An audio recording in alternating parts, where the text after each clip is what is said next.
Welcome back. Feels like it's been forever. It does. We've taken breaks before. We took a break this summer when we were traveling for a couple weeks. It was almost a month. Yeah. That was planned. This feels like, have we done a podcast before? Like, well, then also, you know, the last one we did, number 55, was with a guest. So right. It feels like it's been even longer than that. Yeah, I think so. I'm stuck. Fix a cable. All right. Woo-wee. Glad to be back. Yeah, plus his last couple of weeks have just been with the ice storm and everything. Crazy. Yeah, I am going to go off on a limb and say we fall in the same category. But for me and my family, we love ice storms. We love them. We like staying inside. We like watching movies. We like doing getting the fire going. Yeah.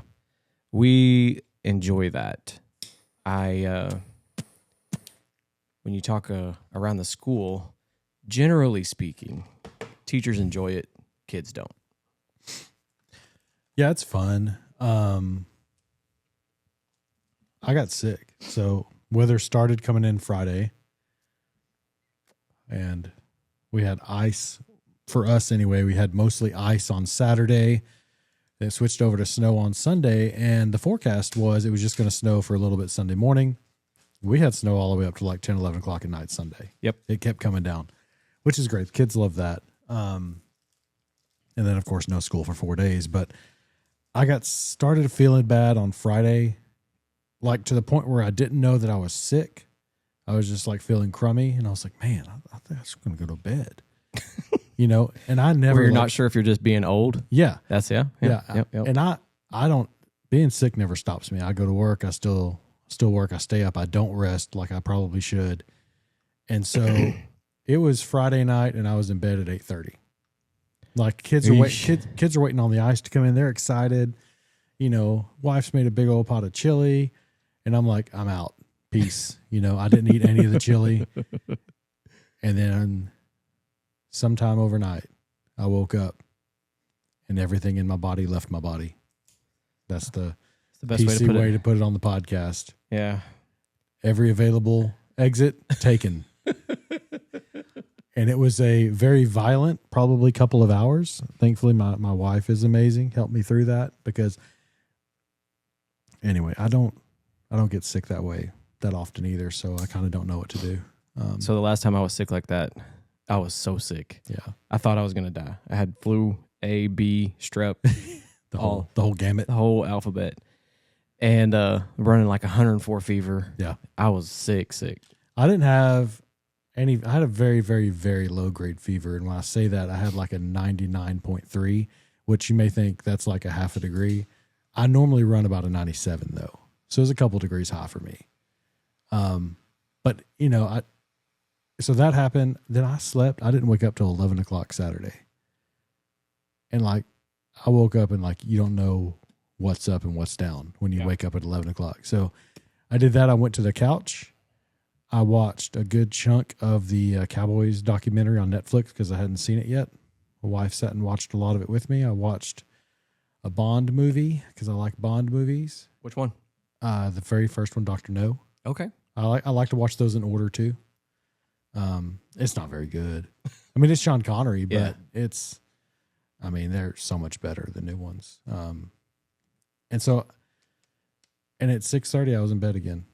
So from 11 to 6:30, I was sitting on the couch. I ate 2 pieces of toast during that time. Yep. And I was back in bed again. Now, Sunday morning, I woke up about 8:30. I was feeling a little better. I mean, I still didn't feel good, and I was super weak. Like, it put me on my butt. Like, I couldn't lift my arms up. Like sometimes taking a shower feels good, like when you're sick like that. So I was like, I'm going to take a shower. I couldn't pick my arms up. Yep. So I couldn't pick my arm up to get a glass out of the cabinet to get some water. Like I was that weak. Like it's never hit me that hard. So it's one of two things, and I don't know which one it is. Either I got a bug that I've never gotten before that really put me on my butt, or I just got normal sick and now I'm old. So when you just get normal sick, maybe this is how it is now. Maybe that's what. Yeah. Okay. So I just referenced when I got sick. I couldn't get in the shower. I couldn't open the door to go get in the shower, and I was like, I got to get in the shower because my temperature's so high. Mm-hmm. And of course, my wife, she's great, and just helped me the whole way. Yeah.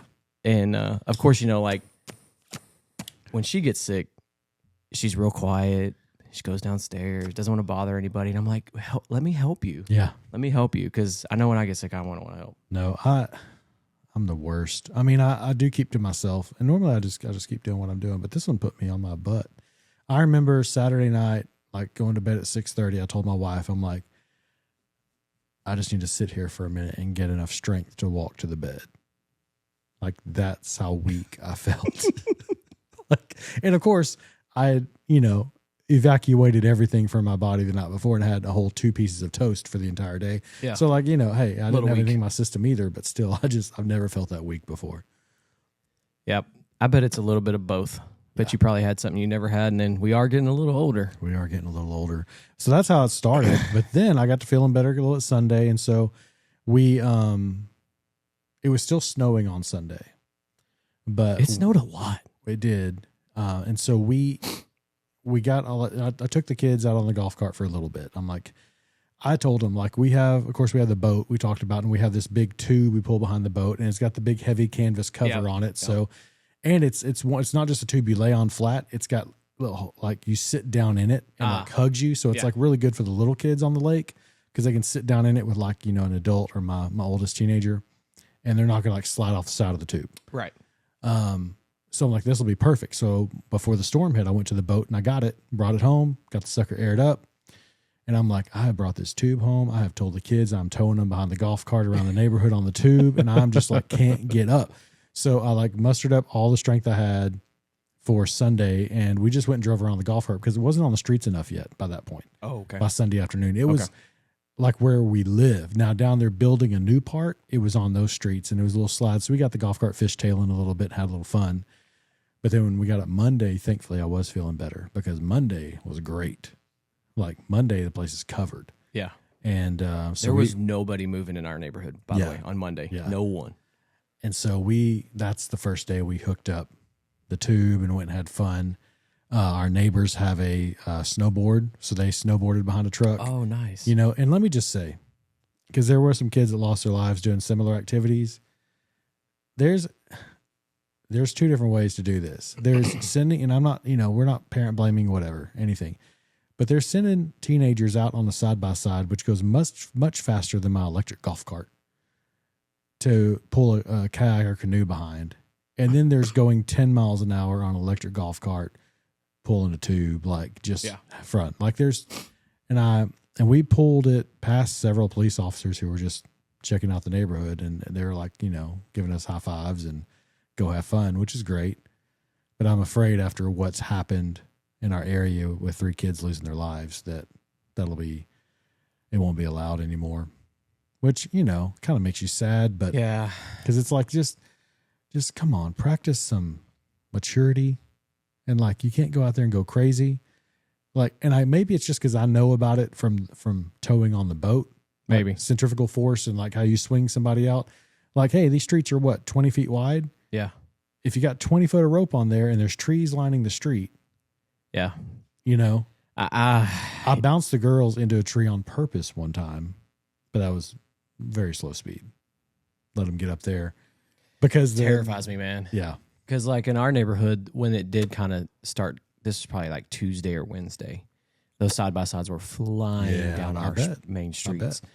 And it's just terrifying because it's one little mishap on that ice and you're plowing into a car. I mean, not only that, but I saw somebody get way too close. They were pulling somebody behind a Jeep, and the roads are sloped down to the sides where the gutters are. Yeah.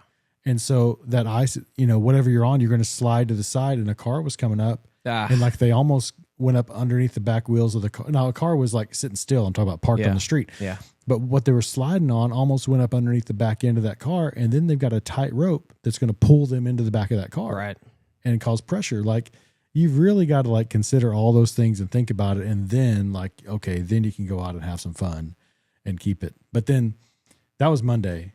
Tuesday we just went down to the new part where there's no houses, no nothing. Yeah. Like we have a part in our neighborhood that's several streets that's all they finished are the streets. They haven't even built a single house yet. No construction guys were there, of course. And then we kind of went a little wild and crazy because it's just empty lots. So then you can swing them wide on a turn, and all they're doing is still going across more snow. Like there's nothing and there. also like the amount of ice that was on, especially at least in our neighborhood, the amount of ice that we had on the street, not just in the grass or on the driveways, but like we finally got out on Monday. I don't remember, whatever day I texted you. I don't remember, Monday or Tuesday. And had we not had a 4x4 car, our SUV, we wouldn't have been able to get out because our driveway sloped and there was so much ice on it. Mm-hmm. So much ice. There's still ice on it today. Yeah, ours too. Ours too. It's still there. I don't know. Moral of the story is you can have fun. You just got to be careful. I think that's in all things, though, man. It is. It's just in all things. But I did get to watch some great movies. Yeah. Some of those 90s, 2000s Disney's movies. Okay. So I introduced my son to the first movie he's seen before, but was Rookie of the Year. We watched a little bit of that one where he breaks his arm and then he can throw 100 miles an hour. Little kid. It's great. Then we started watching. Spoiler alert, by the way. Yeah. He floats it. Float it. Then we watched Heavyweights. Okay. You know which one that one is? No. That's the one where Tony. Golly, it's Ben Stiller. He buys like the camp and he turns it into a fat camp, and it's all these big fat kids. I missed that one completely. Dude, you got to go watch it. Okay. It's so inappropriate. Like, it's so not PC of what we would have in today. Back when you could actually laugh at stuff. Yes. Yeah. And like, I'm sitting there watching it with my son was kind of in and out, and I was into it way more than he was. And my wife was like, oh my gosh, I can't believe we're watching this. Yeah. Oh my gosh. I'm like, hey, we watch it all the time. Yeah. Like, you know, and then they even have like the scene where they come over and they play softball against like the all-star recruit. Yeah. The all-star camp or whatever. But yeah, some great movies of that time period, like especially those live action, I guess not really live action, but like an actual kids movie. Yeah. You know, Little Giants, The Big Green. That's good stuff. Angels in the Outfield. We watched all those movies. Yeah, and the kids watched a lot of movies. By Monday, I was back to work just from home and taking breaks to take them out on the golf cart or something. That was about it. But watched all but the last 2 episodes of the Cowboys documentary. It's pretty good. It is good. And it's been like a while since I've seen the it. history, you know? Yeah. Yeah, I think it's 8 episodes on Netflix. My son really enjoyed watching it with us, you know, and like he's like, man, that's Michael Irvin. Yeah. You know, and like all of that, and you know, put some of those things together. You learn things, obviously, like things you kind of knew, but you learn more things about things happen, and you're like, oh, I remember when that happened, like when Eric Williams had his wreck. Yeah. And then, like, you know, I hadn't thought about that since I was a kid when it happened. Yeah. And then, like, oh, yeah. And, like, you remember back, like, it's hard to think of ever looking at the Cowboys with rose-colored glasses with the team we have right now. Yeah. But you did look back on those Super Bowl years in the 90s with a little bit of rose-colored glasses, but it was not. Like, it was funny because they play through, like, they give significant coverage to the championship games. Right. Going to the Super Bowls. They get more coverage to the championship games than they do the actual Super Bowls because they're more notable beating the 49ers. Yeah, yeah. And I told my wife, I'm like feeling. Like I You're about to remember get sad. No. I just remember watching this. Yeah. Like I remember watching the game and like you did not know. Like we were like, I mean, we'd done good and Aikman and Emmett and all of them, they were good, but we gotta go beat the 49ers at Candlestick Park. Like, seriously? Like we can't do that. We can't beat the Niners. Like the Niners are the team, you know? And then you do again, you know, and then of course Dion's there. Yeah. But it was like I really enjoyed it. Like I remember, you know, different plays. And like I told my wife, I'm like, I remember watching this live. That was really cool. It was a neat experience. Whether you're a Cowboys fan or not, the Cowboys is one of the most important franchises in all of NFL, especially because of what Jerry Jones has done. Like you see, you know, Tom Landry driving off in an old Buick. Coaches don't drive old Buicks anymore. And a lot of that has to do with Jerry Jones. Well, the Seahawks aren't worth what? $7 billion. They're about to put it up for sale, and they're predicted to get $7 billion. Right. No way. Yeah. And so Not the Seahawks, anyways. Right. So you look at what commercialization, and maybe you hate that, maybe because there's not $14 tickets to a football game anymore. But Jerry Jones had a lot to do with that. Well, also, like, when you're on a break like this, I scroll way more than I probably should. Sure. Yeah. So I came across some Mike Vick highlights. Man, he was so good. He was so good. So tragic, too. Like, the story, they have like a 30 for 30 on him, or it might be a Netflix documentary on it.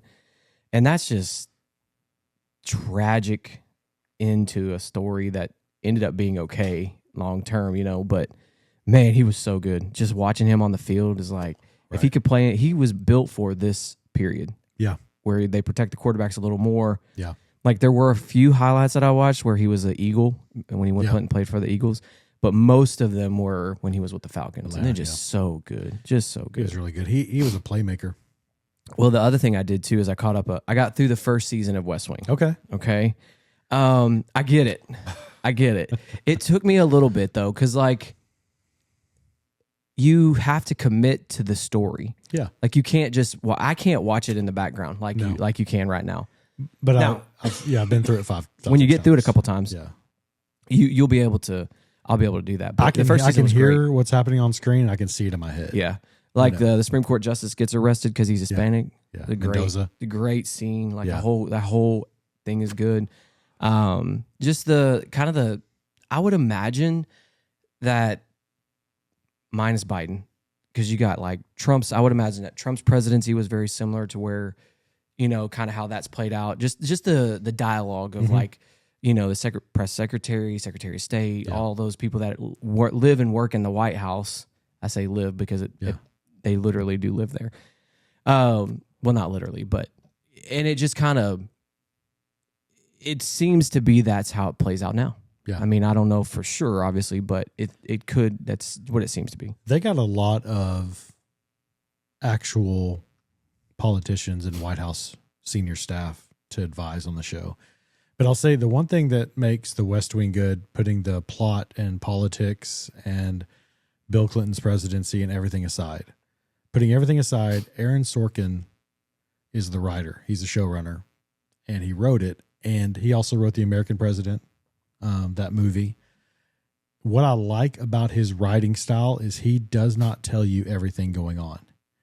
Like the way episode 1, the pilot of the West Wing starts, the president has had a bike accident, but they're just already talking about it. Yeah. Nobody comes on and says the president had a bike accident. No, they're just already like it would be in real life. Right. They're just up and down the halls talking about how they're going to run the press, like this, that, and the other, like how it's actually going to play out. And the whole show's that way. Like they don't just come out. I hate shows. It's my pet peeve. And I won't watch a show that's like this usually, where you have the two characters on screen explaining to you what's happening. Because that doesn't happen in real life. Like you don't stand off in the corner like, let's explain the scene.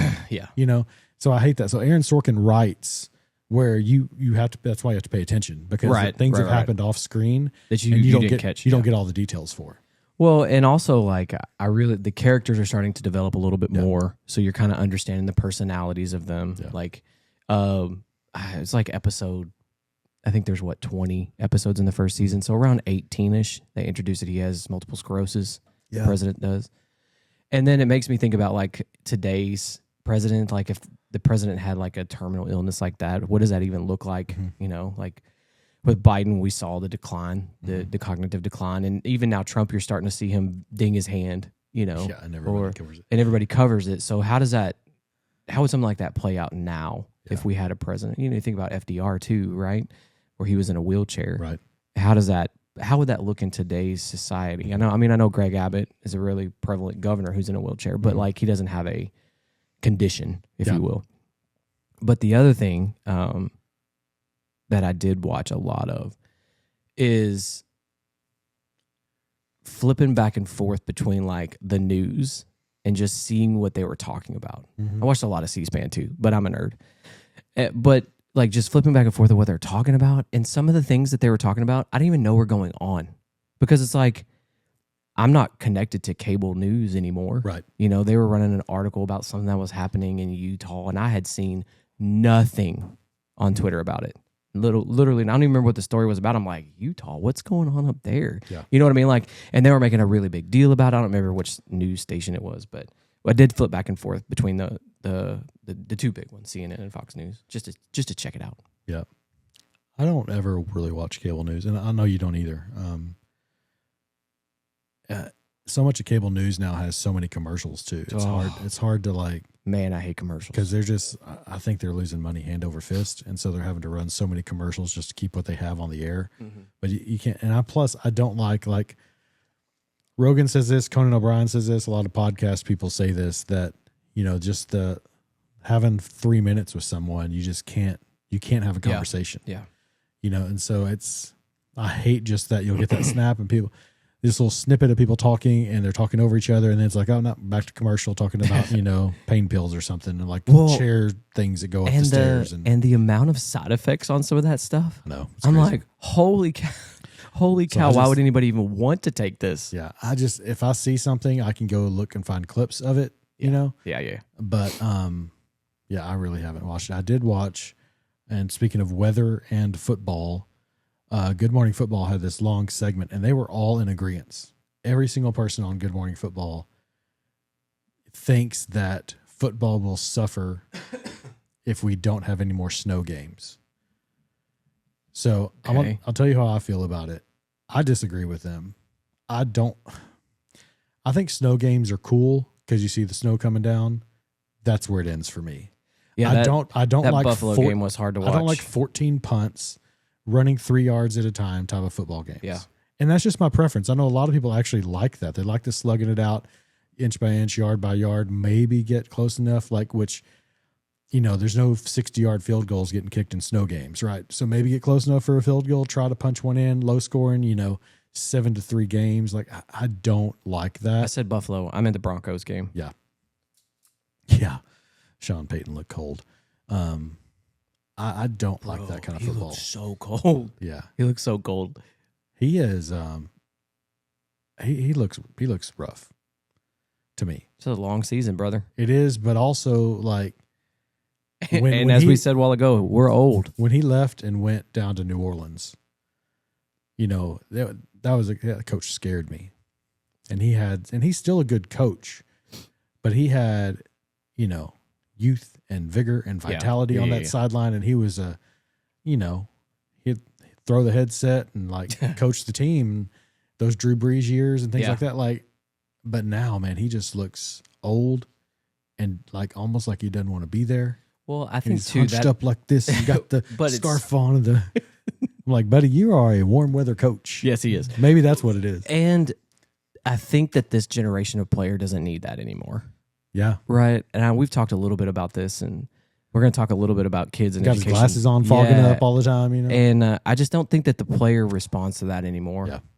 I think that is gone, and I think that we are in a different era of sports in general, and so you don't have to yell at them. Yeah.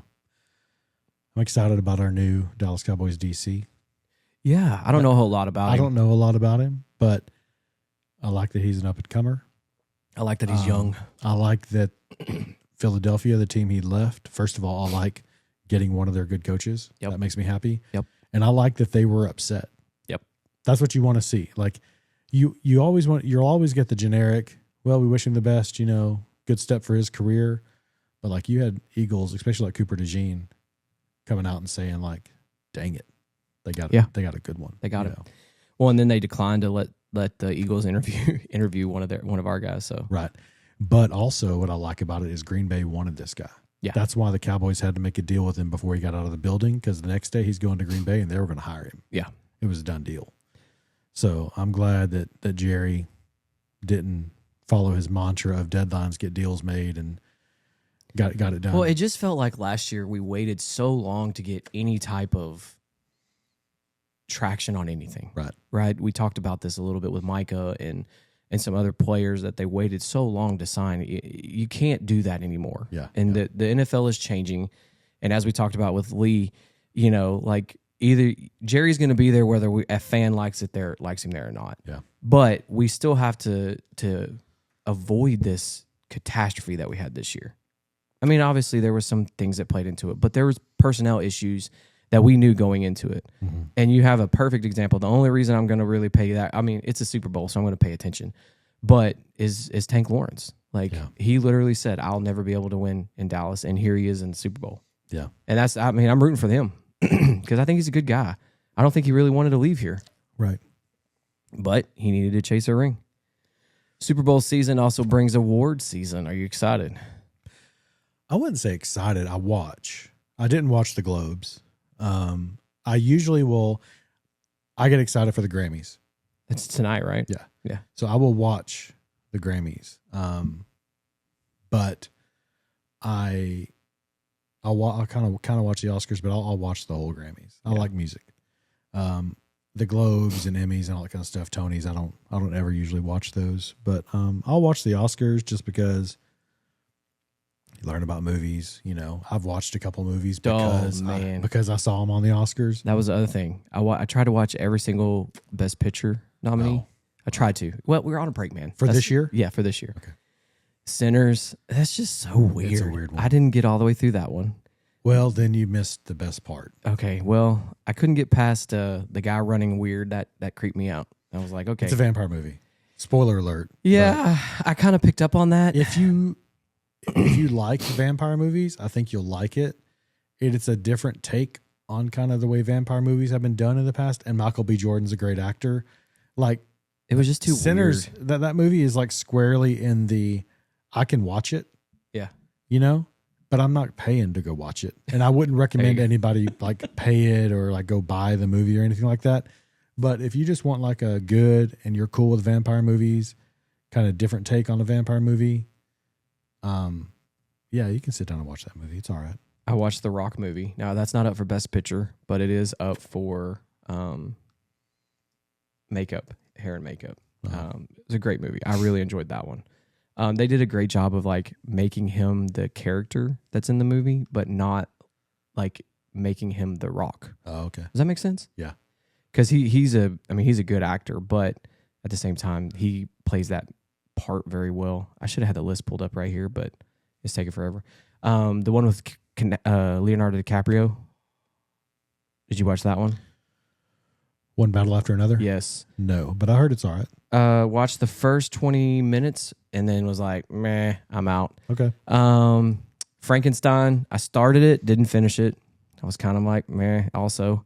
F1, got through all the way. That was a good one. I watched that on the plane this weekend. Yep. It's a good movie. The Sentimental Value, didn't watch that one. It's a 2.5 hour movie, but it's a good movie. Which one? F1. Yeah, great movie. Great movie. I really enjoyed that one. Yeah, I did. The Secret Agent, didn't watch that one. And then Train Dreams. I guess I only watched half of them. But the only one that I really liked was F1. Yeah. I didn't like any of the others, or I didn't even finish them. They're just those types of movies to me. I think it may be just the phase of life I'm in.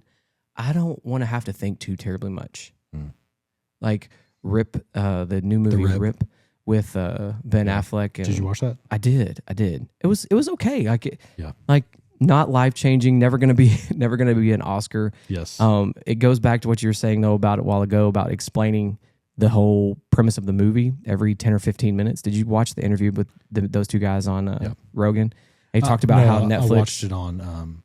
Matt Damon was on Conan. I saw that one. Well, they were talking about how you have to repeat kind of the premise of the show or of the movie every 15 to 20 minutes. Okay. Because people don't pay attention. Okay. Or you're watching it on your phone or whatever. And I don't feel like I'm that way. No. But I mean, I could see what they're trying to do. It's an okay movie. I'm trying to think about how they did that because that movie had some twist in it. So like, how do you do that when you're making like twists and stuff? Well, they just kept explaining what the rip was. Oh, that's true. Yeah, that's what they said on Rogan. I didn't really pick up on it. I didn't. If I'm being honest with you, I wouldn't have liked that. But at the same time, I wasn't really watching it for that reason because I was watching it. I was in and out of the room. Yeah. You know what I mean? It was on TV. But yeah, I mean, I got to watch a lot of that stuff. I kind of got caught up on that. In the Golden Globes, when we put this together, the top podcast, were out there. Dak Shepard, Call Her Daddy, Smartless, Mel Robbins, and then Amy Poehler ends up winning it, and Rogan was not nominated. He comes out this week, actually. Mm-hmm. Bert Kreischer asked him about it. Yeah. And he said that he had to pay $500 and he wasn't willing to pay for it. He wasn't willing to pay the $500 to get nominated. He's like, why? I'm number one. Yeah. Like, and just to kind of, you see these these groups of people that are in the podcasting world, like, oh, we're now the number one. Well, like, yes, some of those guys do jump to number one, but what they do is they clip their show, right? So they record, like we could record our show and we could clip it into 3 parts. And instead of getting 1 download, we would get 3 downloads per person. Yeah. So if you're going off of downloads, okay, yeah. But when you're going off of actual minutes streamed, that's the difference. Yeah. And Rogan has been number one for quite some time. He is. Sometimes he falls to 2. It just makes the awards meaningless. Like whether it's him paying $500 or not. Like if you're not going to have Joe Rogan, and Bill Maher talked about this with so David Spade and Dana Carvey have a podcast called Fly on the Wall. Yep. And they just talk about old SNL stories. Yeah. It's pretty good. They're a little odd as a podcast host. I like hearing the Fly on the Wall stories because I'm like an old school SNL fan, especially the years they were on. Mm-hmm.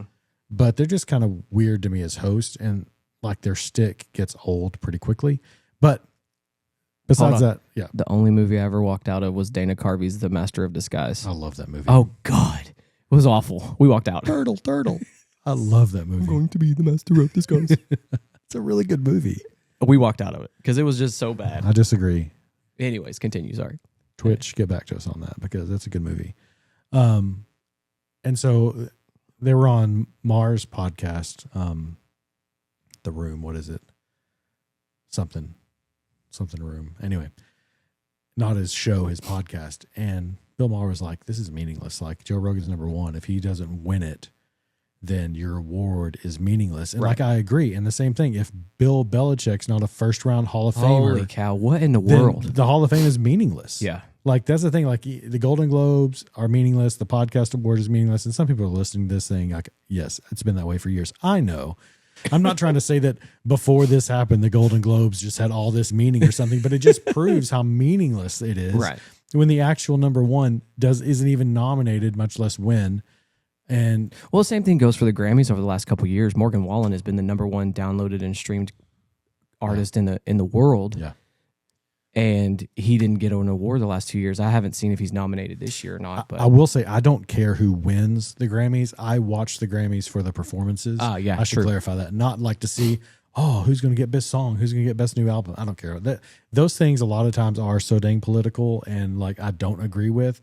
But I like to see the performances, and that's why I like to watch the Grammys. So. I did catch the Golden Globes a little bit. There was a lot of politics talked about. A lot. I can imagine with what's going on in Minnesota. Politics. And not a word about Iran, though. Yeah. I feel like Iran, like, I don't know. I feel like Iran is... Hold on. It's the Twitch says you still can't tell me Cowboy Carter was worth the material it was printed on. No, definitely not. I mean, she does have several songs about Texas, and she did wear a cowboy hat. So, is it a country album? That one song is catchy. Yeah, but this ain't Texas song. That is like it's catchy. Here's the thing: you can like it, you can not like it, but if you hear that song, you're gonna be humming. You're gonna be singing it. You're gonna be humming it. Yep. And that's the way it's supposed to work with hooks and earworms and all that kind of stuff. But I do feel like though, like I think an event that was going on in Iran, it's slowly kind of being pushed to the background of what's happened. What I was going to say is I feel like there's always something going on in Iran. True. So I don't feel like it ever gets the attention. And if something bad really does happen in Iran, I feel like it's almost going to be a boy cried wolf thing. That's a fair point. Like, because it just seems like there's always something going on in Iran. So it doesn't get it gets some coverage, but not the emphasis is the word I'm looking for. Yeah. I pay attention to the country music stuff on the Grammys, but I don't pay attention to much else. I don't know any of the pop singers anymore. I don't know any of the rappers. I mean, I still listen to Little John, the East Side Boys. I do. I like all kinds of music. If you know me, you know me. I listen to everything. Same. I don't know their names though. Right, but I will learn about them. Like I never listened to Sweetie, which is spelled Saweeti. I sound so boomer spelling out a female rapper's name right now. I never listened to Sweetie until the Grammys. Okay. And she did a whole album with just duets, her and other people. Okay. I'll have to check it out. I kind of like her stuff. And so like she's on a couple of the playlists with a few of her songs. Like, and so I don't know them either, but if I see them, I'll be like, okay, I kind of like that. And I'll go listen to it. Man, I listen to everything. I listen to a lot of country. Yeah. I listen to a lot of country, and then whatever's being played in the weight room at that time. I could not name 5 modern country artists right now. Oh, I could. I just easily. If it's country, it is 90s country that I grew up with playing in my truck. I don't like. I could tell you like I know Morgan Wallen. I know Jelly Roll's kind of got some country stuff. Of course, I think Luke Bryan is still out there doing stuff because he has such a distinctive voice. Yep. If you're like walking somewhere and they're playing a Luke Bryan song, you're like, that's Luke Bryan. And I know like Braxton Keith, you know that, right? I don't know. Tyler Childress? Never heard of him. Oh, man. I don't know those two people at all. And I'm thinking Blake Shelton's probably still doing some stuff, maybe. Every once in a while, yeah. You know? Every once in a while. But Hardy? I don't know. Ernest? No.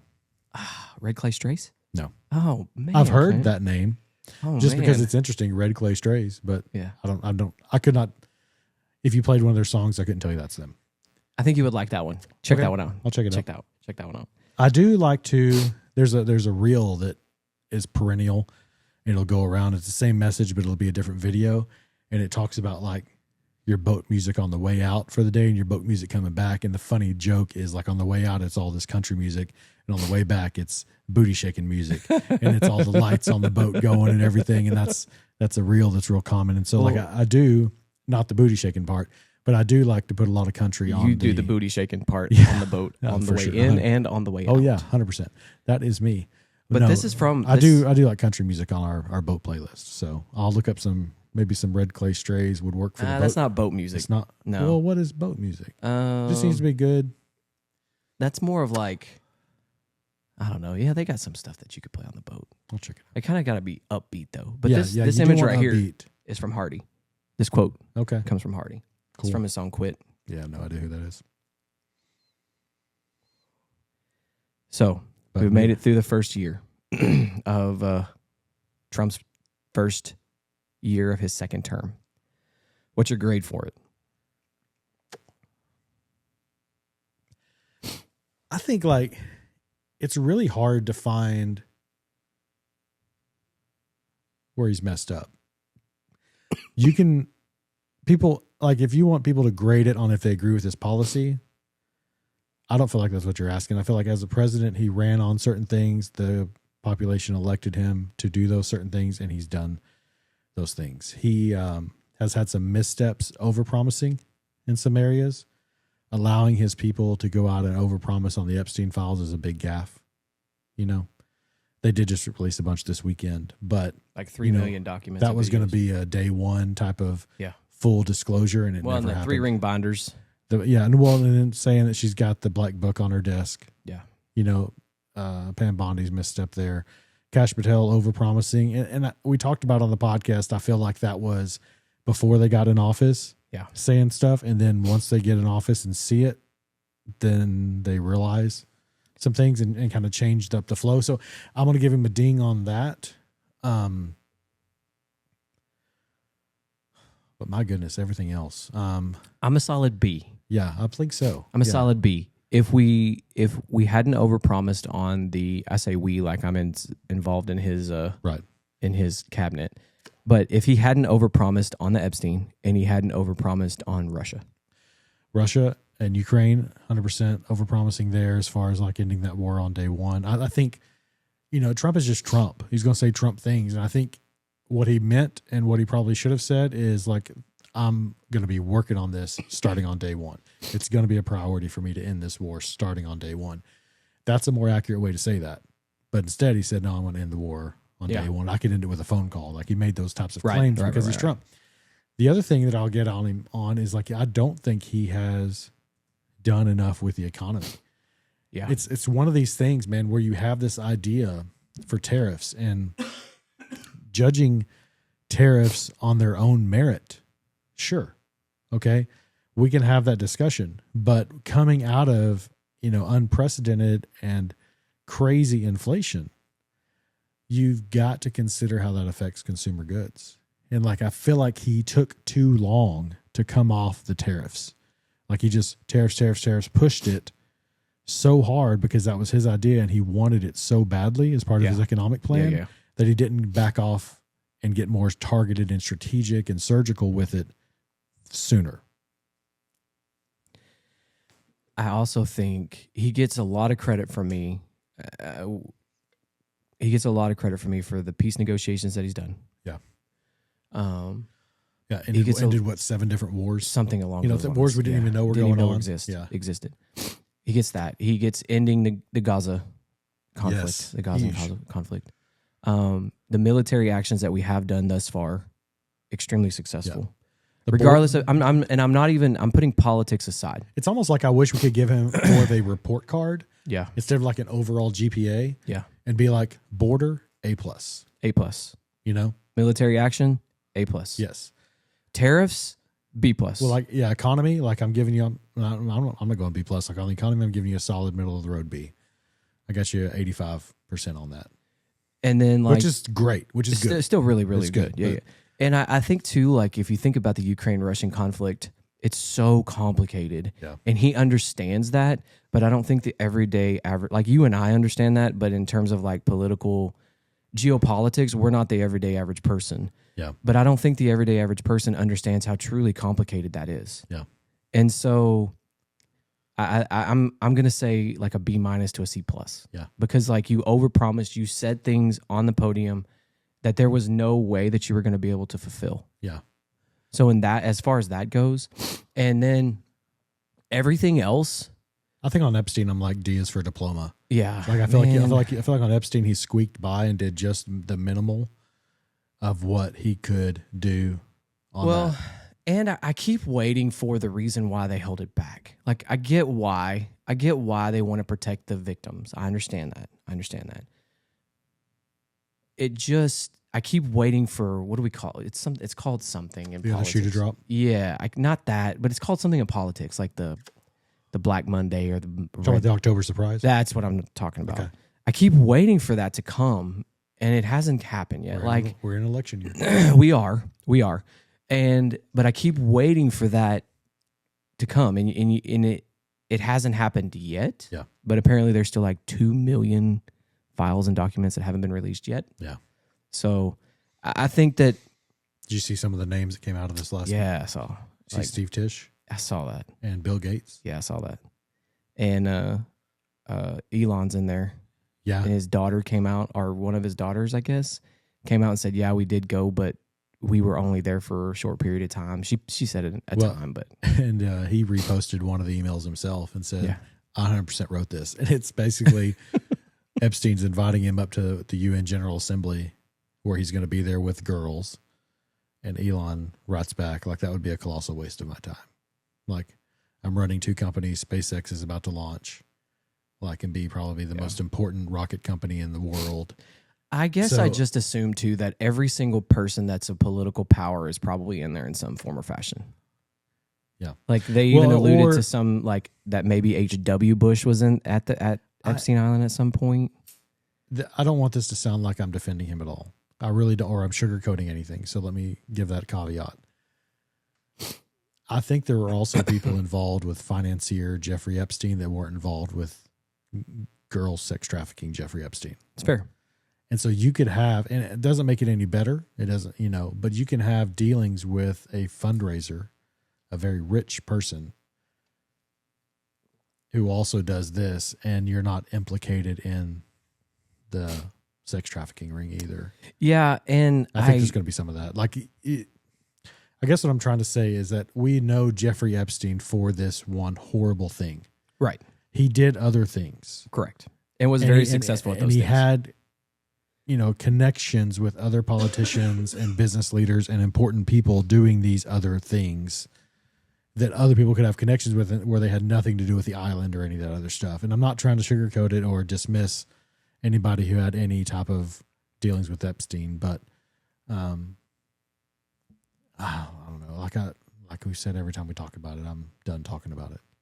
And I don't think it's going to go away. No, I think there's people politically. I think there's going to be people on both sides that did bad things and are horrible people because of it.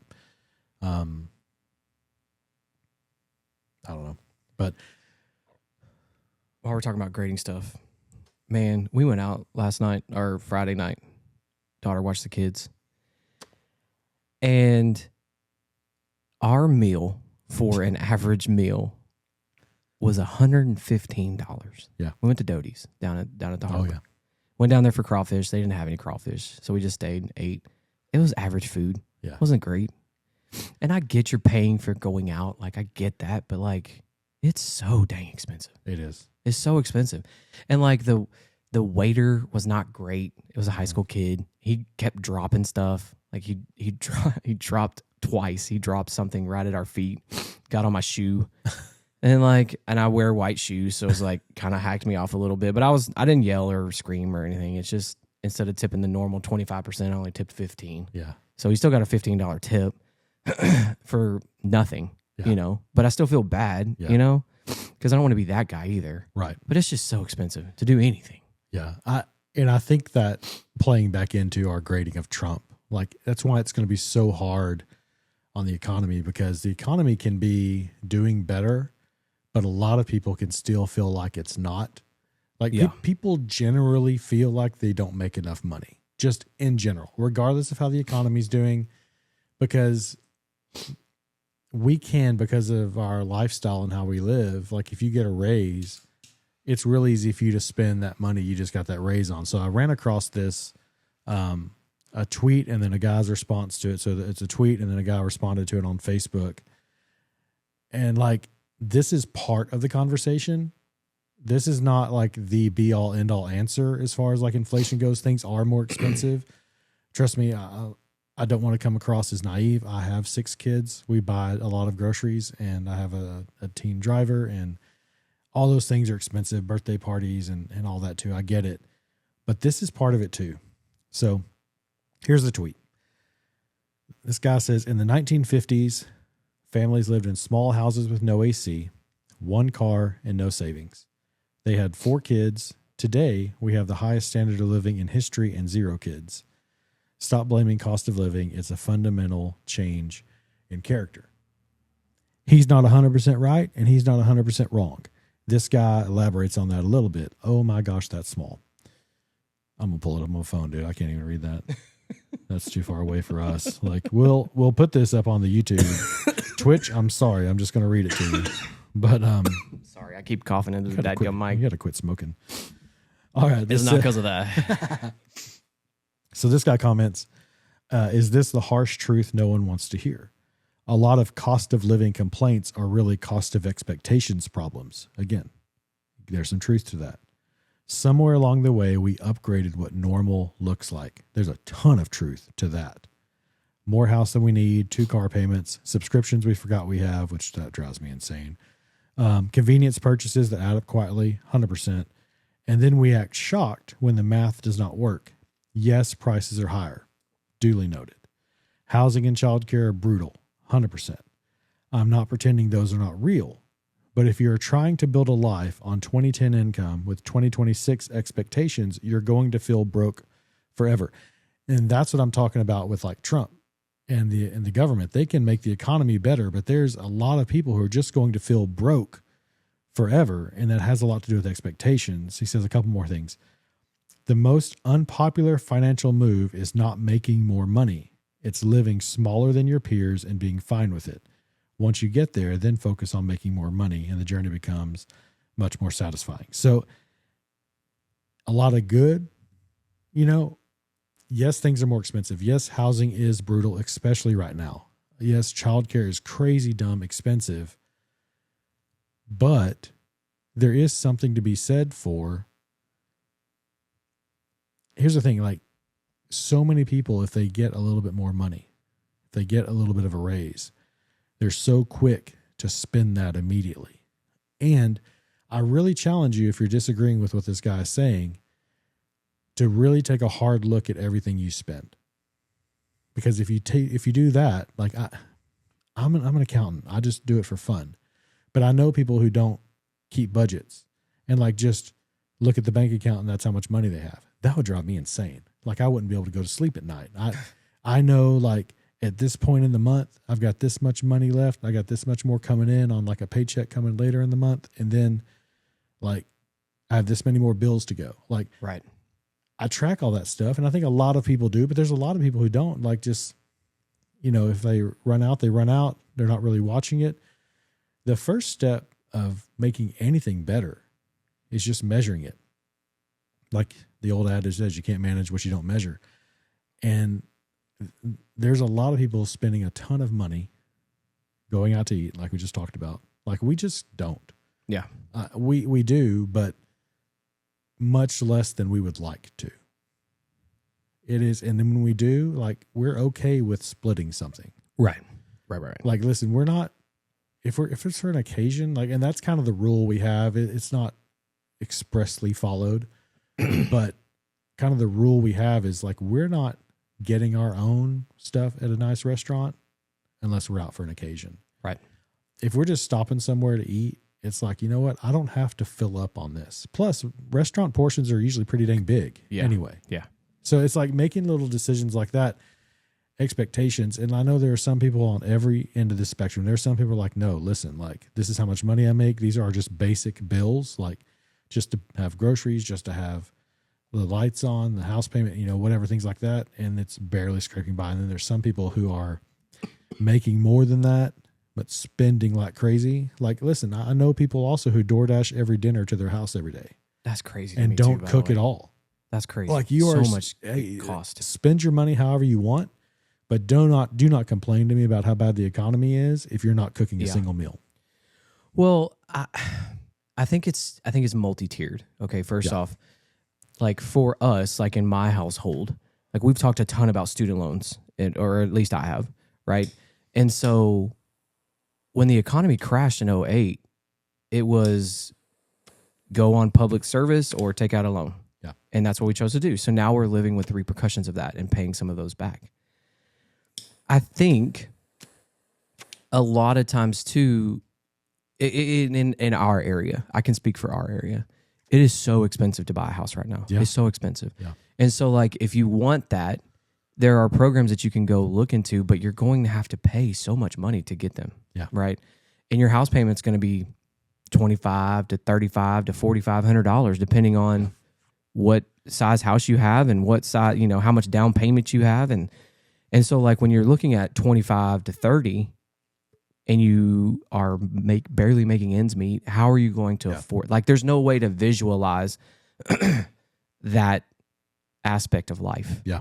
And I think that for me is where I struggle with the economy, because it's like, I mean, you have a daughter that's older. I have a daughter that's older, and I'm trying to preach these ways of life that we did wrong, okay, and try to learn from us and try to learn from our mistakes, try to do it different or better than what we did.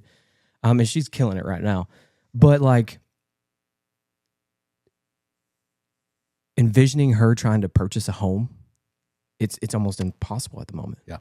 Because how is she going to do that? Yeah. How is she going to be able to pay her rent, pay her car payment? And she doesn't have an expensive car. I mean, we bought it. Yeah. It's okay interest rate, right, you know, for a teenage car. But it's like, how is she ever going to be able to get to that point in the next decade? And I don't know how it's going to happen, you know? And that's kind of where I'm at. It's not, they're right. I mean, both of those guys are right. Yeah. It's a complicated mess that we live in, because sometimes we live for convenience versus thinking about the application. Yeah.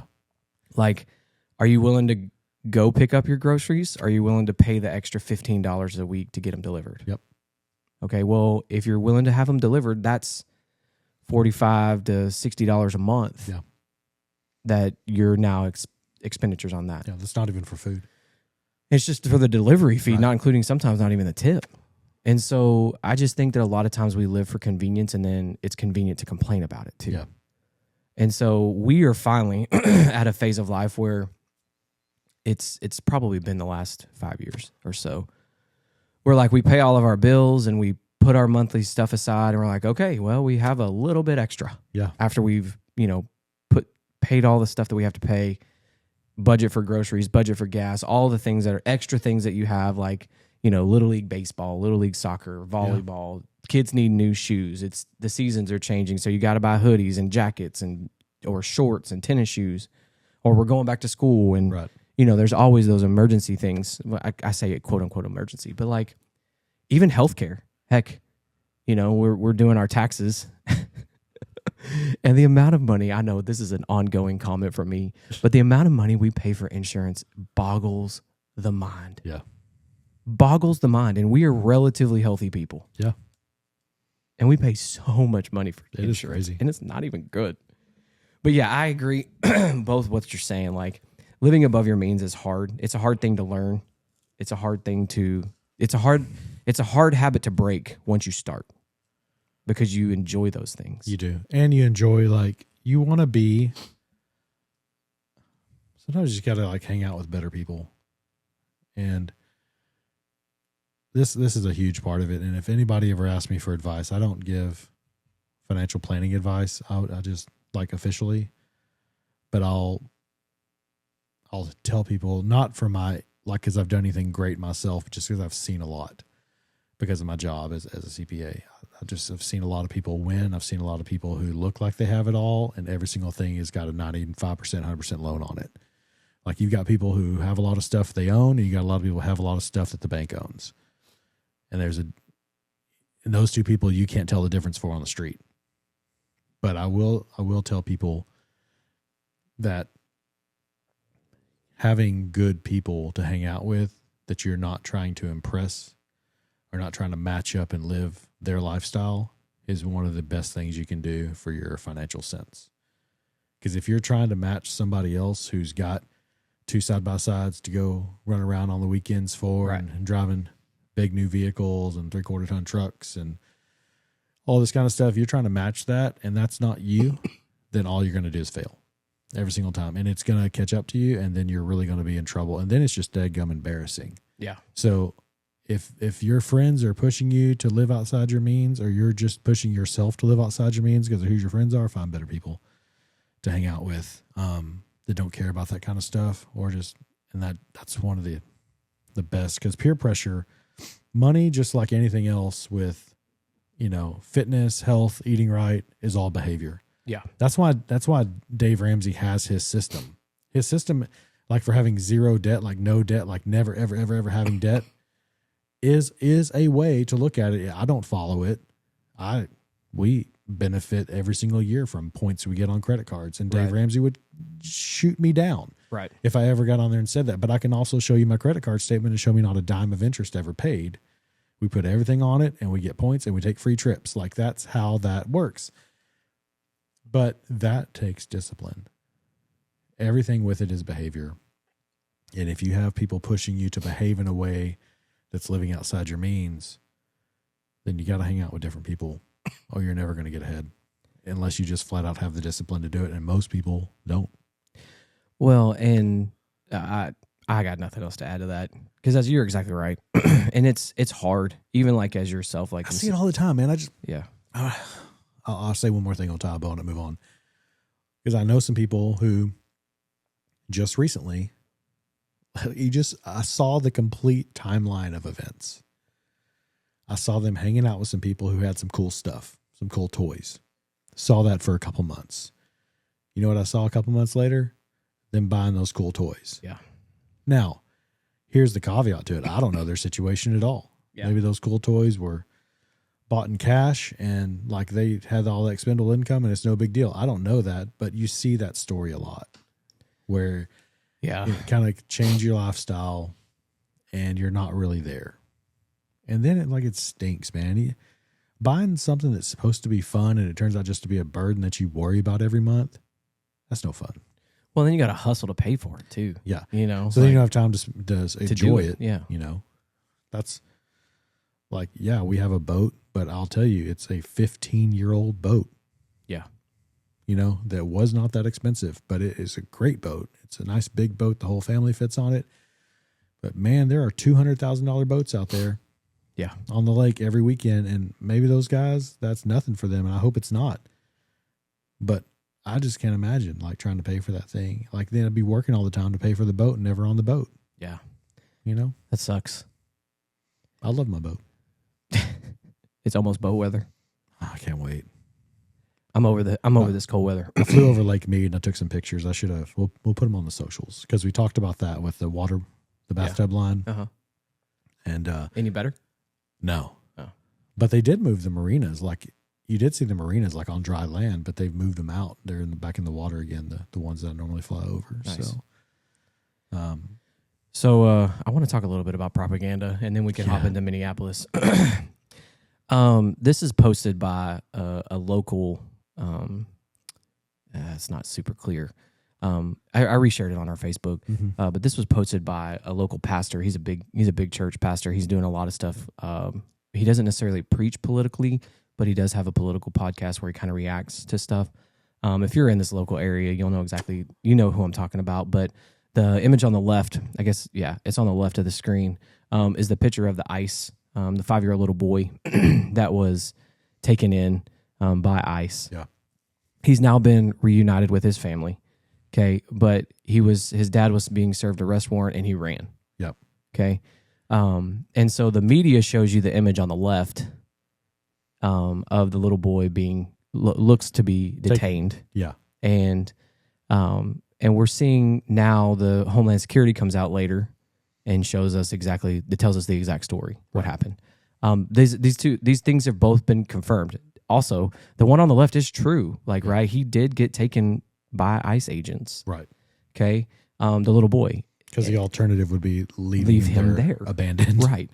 And so the next one is a little baby that was tear gassed at a I don't want to call it a riot, but that's what it turns into most of the time of late. And you can see the image on the on the left is the baby who had been taken to the hospital because they had been tear gassed. And then the image on the right shows the baby at the actual protest. And they said that they were headed to a basketball game and the kid got accidentally tear gassed or intentionally tear gassed. And we are living, I teach my kids about the propaganda that happened during World War I and then again in World War II and then in the Cold War, right, and how we had all this propaganda, and we can look back on it now in 2020 vision and see, okay, yes, this was propaganda, no, this wasn't, so on and so forth. But we are literally seeing this play out verbatim on social media. This is propaganda. Like, right, you're supposed to feel a certain way when you see a 5-year-old little boy being detained by ICE agents. You're supposed to feel a certain way. Right. And if you don't feel a certain way, then there's something wrong with you, honestly. Right. Like, if you see that story, I'm going to try not to get too worked up because this really, really frustrates me. Because if you see that story and you feel nothing, there's something really, really wrong with you. Yeah. I'm not saying that politically, not politically. I'm just saying you should feel a certain way. When I saw this image of the baby that got tear gassed, I'm like, why are they doing that? Yeah. Like, I'm pretty conservative. I consider myself to be a registered Republican. And if this is the case, if this is the true story, why are they tear gassing a little baby? Right?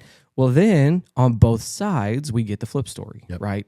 We get the flip story of a baby is out at this protest and the parents are protesting against, the agents of, ICE agents and Border Patrol in Minnesota, and you see the image and then you see a video of it. This is one of the things that I really love about what we do, is we try to wait. We don't talk a whole lot about politics. We talk about the run sheet. You and I don't really text back and forth a whole lot about what's going on in the current events moment because I really want to get a genuine reaction from you. Because I want to know, like, a lot of times I haven't had time to process it as it's happening.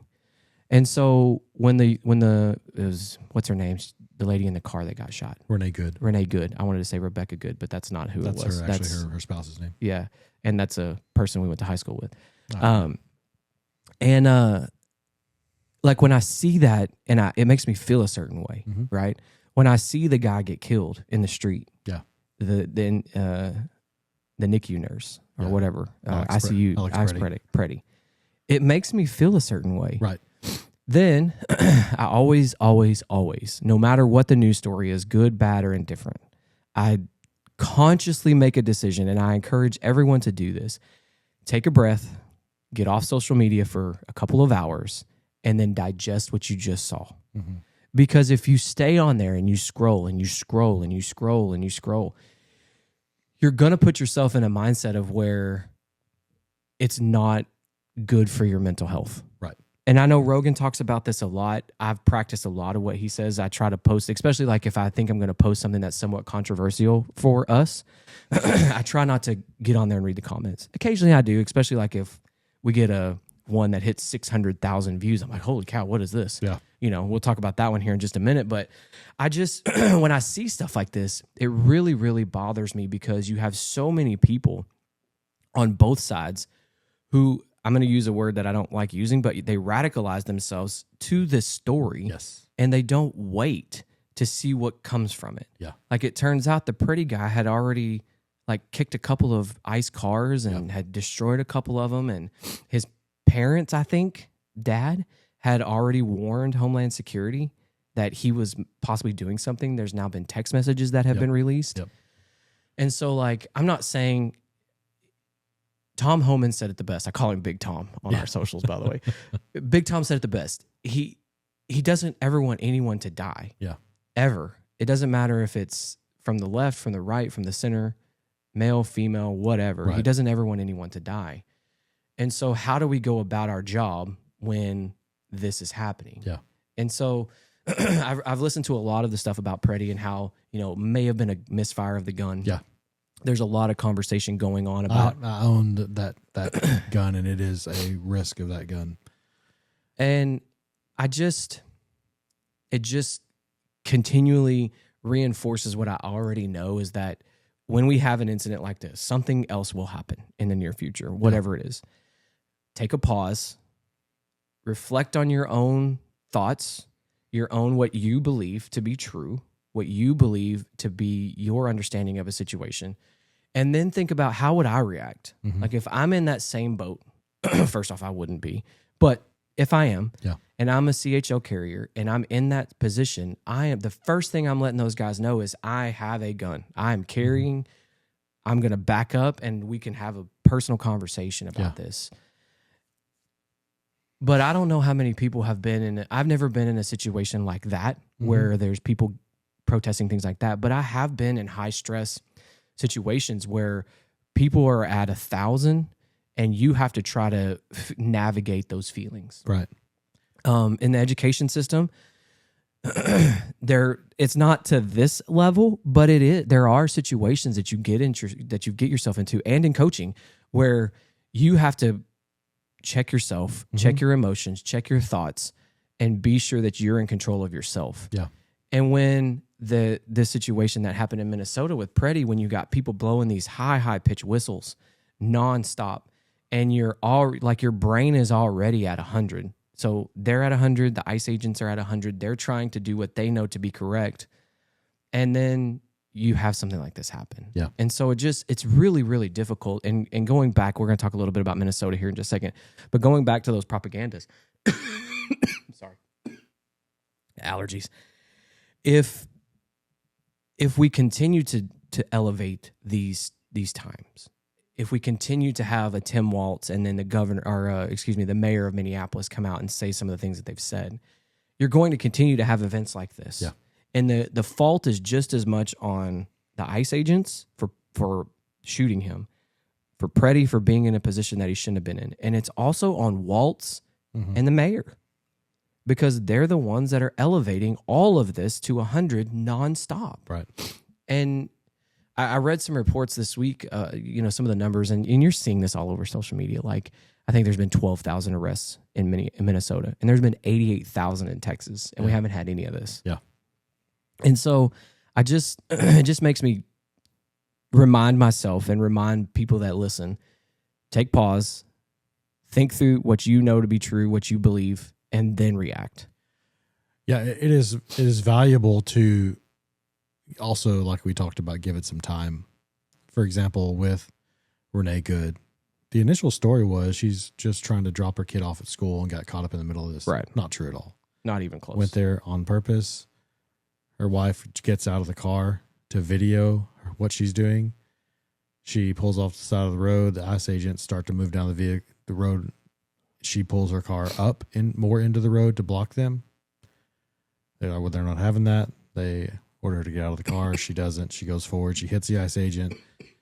There was disagreement at that point whether he was actually hit. Turns out he suffered some injuries, some internal injuries. Was treated at the hospital. The ICE agent was that she hit with her car. And then rolling over to Alex Preddy, that one's tough because they were attempting to disarm him. They were going to arrest him, for disruption. And that's not uncommon obviously, if you're arresting someone who's carrying a gun, they're going to disarm you. They're not going to let you keep your gun on your hip when you've got handcuffs on. It dropped for whatever reason, whatever it fired. They hear shots. They shoot and kill him. And that should not have happened. People will disagree 100%. That's fine. I don't think that should have happened.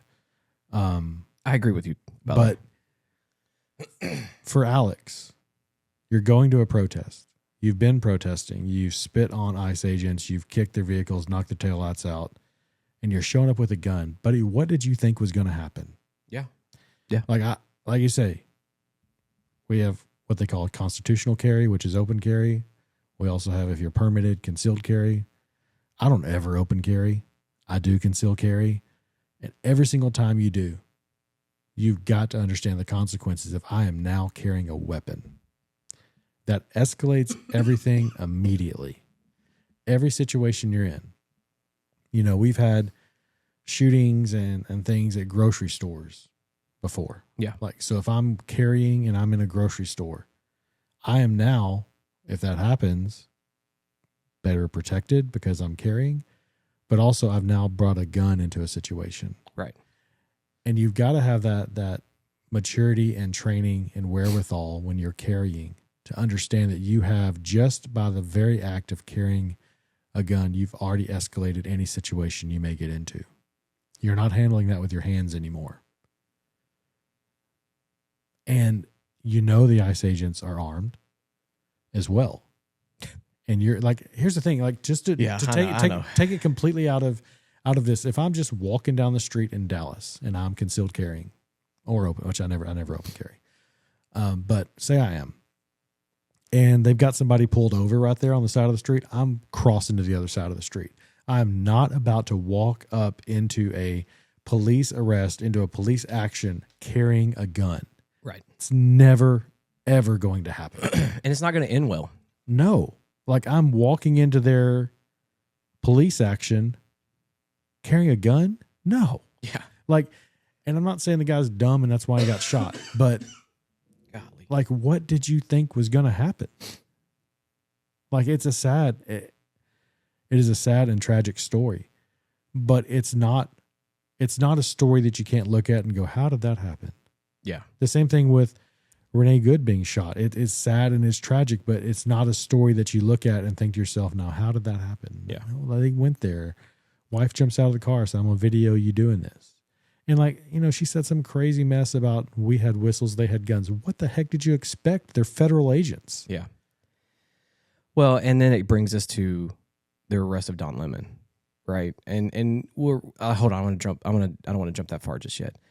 And Waltz calls Trump. Yeah. Trump says they're going to work together. Miraculously, it's kind of fallen out of the news a little bit. Also, it's really, really cold there right now. One of the guys that I talked to, and I keep track of where our land is in Wisconsin, the temperature, and it was negative 18 degrees there in the daytime the other day. No thanks. And it's about latitude is about the same. And so I just think that you've got to be able to, Waltz has got to bring the tone down. And he's now come out and said that he's not going to run for public office anymore. Duh. And then Bovino is out. Yeah. And Big Tom is headed there. And here's the thing, like, there are people calling, that think it's like Trump did what a leader does.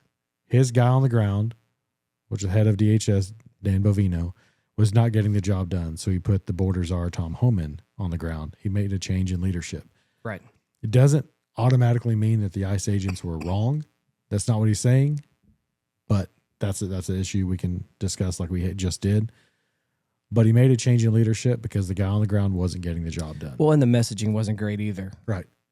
And so I think when you have a Tom Homan come in, because he's very articulate. Very, very articulate. Because when he talked about kids like this, he got a little shooken up. Well, but he's answered that question before. He answered that question in his confirmation hearings when he said, anytime anybody gets arrested, they get separated from their kids. It has nothing to do with whether it's an illegal immigrant arrest. If you get arrested, like if you're driving down the road drunk and you've got a kid in the back seat, you're getting separated from your kid. Right then. Like that's going to happen. So it's talking about separating families, but also, when he talked about what they're there to do, he just has a much better way of articulating that message and answering those questions about, no, we're here. Like, and that's the thing, like what the people that the ICE agents were there to arrest when Renee Good was blocking their efforts were child sex offenders. Yes. Like that's another thing about waiting a little bit, because you wait a couple days and then the news story comes out about they made the arrest. Who they arrest? 2 child sex predators. That's who she was there trying to keep ICE from arresting. It makes no sense. It doesn't. Like, what are you protesting? I think it literally goes back to what Elon has said multiple times about the woke mind virus. And I don't want to dive too deep into that because I agree. Like Trump derangement syndrome is a real thing. Yes, and that encompasses in the same thing. Because they'll say that Tom Homan is the devil, while Tom Homan held the exact same job under the Obama administration, and Obama gave him the Presidential Medal of Freedom for doing that job. Yeah. And I got into that argument with someone this week, and I said, listen, like, show me where the difference is between what Obama did versus what Trump did. Obama deported more people. Yeah. Deported non-criminals. Yes. And put kids in cages. Yes. Which we haven't done. No. So tell me where you have the problem with what Trump is doing with ICE versus what Obama did with ICE. Well, and I got shouted down with lots of cuss words, and I left the conversation. Was this on social media? It was on social media. Do you want me to read the response? Why do you do that? You can talk. I'm going to pull up the response. Why? I'll bleep the words. I am a masochist for this because I just want to have a conversation. I know, but you can't engage. I want someone on the left to debate me. Like, I want to have the conversation. But like you said, Trump derangement syndrome is a real thing. Like, it does not make sense. It doesn't. But you can't rationalize with irrational people. I know, but I just want to find a rational one. I don't think you're going to. I don't think, because even like I say, like Bill Maher is a pretty rational Democrat, and he's, whatever. I'm gonna find the comment. You'll love this. You're gonna make me cough. First of all, what was the topic about? Well, this person made a post, and this is their meme. It says, "Dear ICE agents, your contract states you don't get the $50K in student loan forgiveness until after 5 consecutive years of service. That's 2031, and Trump will be, number 1, gone. Number 2, he's never going to pay up. You were conned. Thank you for your attention to this matter." All I commented is like, that's incorrect. They have hired 12,000 new ICE agents. Yeah. And there was a $50,000 signing bonus. It's a signing bonus. Right. You ain't got to work 5 years or somewhere before you get a signing bonus. Now you don't get it on day one either. Right. I've gotten like promotional signing bonuses, changing jobs and things like that. And you're there, usually it's like your 90 days. Right. You'll get like half of it. And then like after a year, you get the rest of it. Right. This thing is paid out ratably over 5 years. It's the government. That's how they do a lot of their stuff. That's all I commented. I was like, hey, well, yeah, that's basically all I said. Then I brought up Obama, and I'm like, what's the deal? Is this in a Facebook group? No, it's somebody. Somebody you know. Yeah. Oh, okay. And I've had, this person's very left. Okay. And before Trump 2.0, I've been able to have both sides kind of conversations with this person. Okay. So we have history. Do I know this person? No. Okay. I'm just talking about the difference with Obama. Like I just said, like he gave Tom Homan the Medal of Freedom. Like, give me the difference here. I don't see it. And then the response is like, I'm done. I can't. And I was like, okay, like it tells me what I need to know. It's not about policy. It's just, you don't like the guy doing it now. And so I said, just like, show me the difference. Like, what is ICE doing now that's not okay that they didn't do under Obama? Or Bush or Clinton. Yeah, or any of them. So here's what we got. We got the list finally. Masked men. Okay. They hate those masks. I get it. Like, you're doxing people and like putting death threats out against them, like letting them and DEA agents have worn masks with their operations for years. Drug enforcement. But you know what's ironic? Yeah.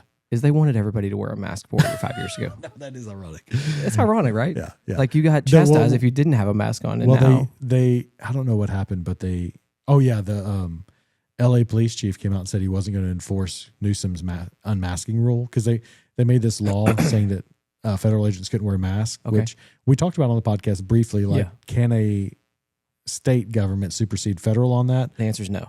Then no, they can't. And the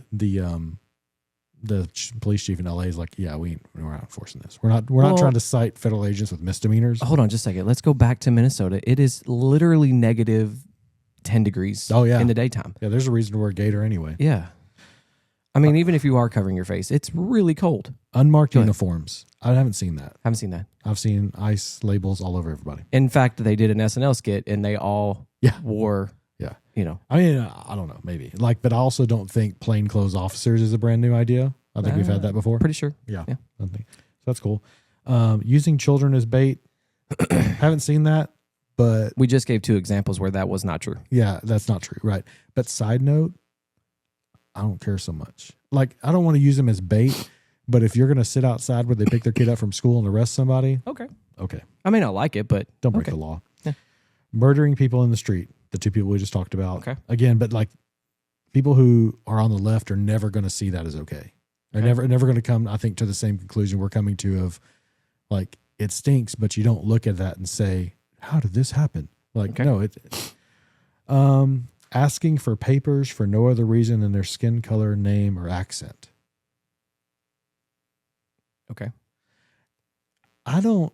You do realize that most of the DEA agents that are there and ICE agents are there. It's like, I would say it's like 30%, 30%, 30%. Like, I haven't really seen a whole lot of just white guys. There's also a lot of Hispanic, a lot of black. I don't like people who think an officer asking for your identification, equating that to Nazi Germany asking for papers. I don't like people who equate those 2 things because I don't think they're the same. Okay, the irony is, though, let me rewind just a little bit. 6 years ago, we were having to have vaccine passports. Yeah, I know. Asking for papers. That's right. That's right. So do you actually care about that, or do you just not like Trump? Entering homes without a proper warrant. How the heck do you even know that? Like, here's my thing also on this that I haven't said yet. Because after this comment and the cuss words are down at the bottom, I just quit and the name calling. But the mainstream media still doesn't like Trump. So if this stuff's happening, you're not going to have to go to some fringe left-wing website to find it. Was it Blue Sky? MS Now and CNN are going to be all over it. Yeah. And I haven't seen a single story and if I remember correctly, there are some Supreme Court cases where they don't have to have a warrant to enter in a federal investigation. No, you don't. Gotcha. And if you... Anyway, moving on. I'm not an attorney. Lying in wait at immigration hearings, that's gone on forever. Yeah. That has gone on forever. Like, people who get picked up. And the reason they have to do this, lying in wait in these sanctuary cities, is because they're supposed to report them to ICE whenever they pick them up. But they don't. Right. So the ICE agents have to go to the courtrooms and wait for names to get called and go arrest them. Yeah. Because they supersede the state court because they're federal. Like, I've seen TV shows a decade ago that talked about this. Right. Like, that's nothing new. She could go on and on, but she refuses. I'm refusing to walk you through basic human rights. The First, Second, and Fourth Amendments. No matter what you say, blah, blah, blah, beep, beep, beep, beep, beep, beep, beep, beep, beep. Anyway, that's it. So I'm glad you brought up the First Amendment. So Don Lemon, Don Lemon. gets arrested under the FACE Act. Right. Okay. I got a clip for this. Yes, we do. Taylor Green, yeah. Okay, Yeah. let's listen to what she has to say about this first, because I This saw is, this is a great clip. This is Marjorie Taylor Greene on Bill Maher. They arrested Don Lemon. Somebody went, yes, like good. I don't know. I didn't hear him. It's not good to arrest him. I don't, you know. Well, I'm going to say he violated the FACE Act. He went into a church, disrupted their worship, and then later in an interview compared them to white supremacists. That's not journalism. That's activism. I had an experience with Don Lemon. But does it warrant getting arrested? Disrupting a worship service, stopping people's right to worship God. Also First Amendment. That is violation of the FACE Act. And under the Biden administration, pro-lifers were sent to prison up to 11 years for praying in front of an abortion clinic. And they were convicted under the FACE Act. So I don't think that's journalism. That's not First Amendment, going in and harassing people in the middle of church. And, you know, Don Lemon came to my office with the Tesla takedown guy that organized it, and we had to call Capitol Police. Okay, but can we just charge him with not cool, man? I completely support. Yeah, she goes on to say that she completely supports his arrest. Right. And I mean, Bill Maher's a comedian, so like he doesn't think he should have been arrested. But here's the thing. Just because you live stream your crime doesn't make it journalism. You're not protected under the First Amendment right. Your First Amendment rights of journalism and the free press because you're recording your crime. I think you just found the title to the show this episode, just because you live stream. Market. Just because you live stream your crimes doesn't make it less illegal. Doesn't make it, free speech. But it's also I just made 2 points about how ironic all this is. They're literally violating those people's First Amendment right, exactly. to worship. 100%. And then here's where I went with that one. Again, this is when I did actually take a break from social media for about 3 days because I just got into a bad place, and I just kept thinking, like, what would have happened if that had happened here? Uh-huh. I don't think it ends well. Like, I don't. They would think not. Like they wouldn't get through the doors of most places. Well, they may get through the doors and into the sanctuary worship center or whatever, but I think there'd be plenty of people stand up and put hands on them and push them right back out the door. It wouldn't last as long as it did there, for sure. No, like they got to walk around and have a little parade. That would not have happened here. And I also wonder, like, I have a friend, and he goes to a much more eclectic church and much more demographically different church than I go to. And he said it wouldn't have lasted. They wouldn't have even made it through the front door. Yeah. And I just wonder. Well, I mean, when we have security, we have people watching the doors, and if a mob starts walking up that you don't recognize, then yeah, that's it. Most churches I know have security. Security, several police officers at the church, like it's. And this is the right thing to do. I don't think Lemon will spend any time in jail. I think he'll plead out. I think he is guilty of it. Yeah. I mean, I kind of did some research on it, and it was passed by the Clinton administration back in the mid-90s to keep people from obstructing others from going into abortion clinics. Right. It was widely, like Marjorie Taylor Greene has talked about, expanded under Biden. And so the interpretation of the law under Biden is much more broad than impeding access to an abortion clinic from someone. Right. And so I think under that interpretation, like I do think that Don Lemon stands a good chance of actually being convicted or pleading something out on this, which I think is good. I think and here's why I think it's good. You may totally disagree. You may think, man, he needs to go in there and disrupt those church services. I don't know what kind of person you are when you think that, but I think it's good to say, nope, you found the line. Like, a whole bunch of crap's going on, but like there's a line here. And like when people keep crossing it, like, okay, there's where the line is. And I like when people push back and push the line back towards, the perpetrators. Like instead of just letting the line creep and more and more stuff is okay. I like them saying, no, this is not okay. We're going to go arrest you and we're going to push that line back. So maybe, I don't know, people will think twice before they try to bust into a church and disrupt it. Well, there's people in Target.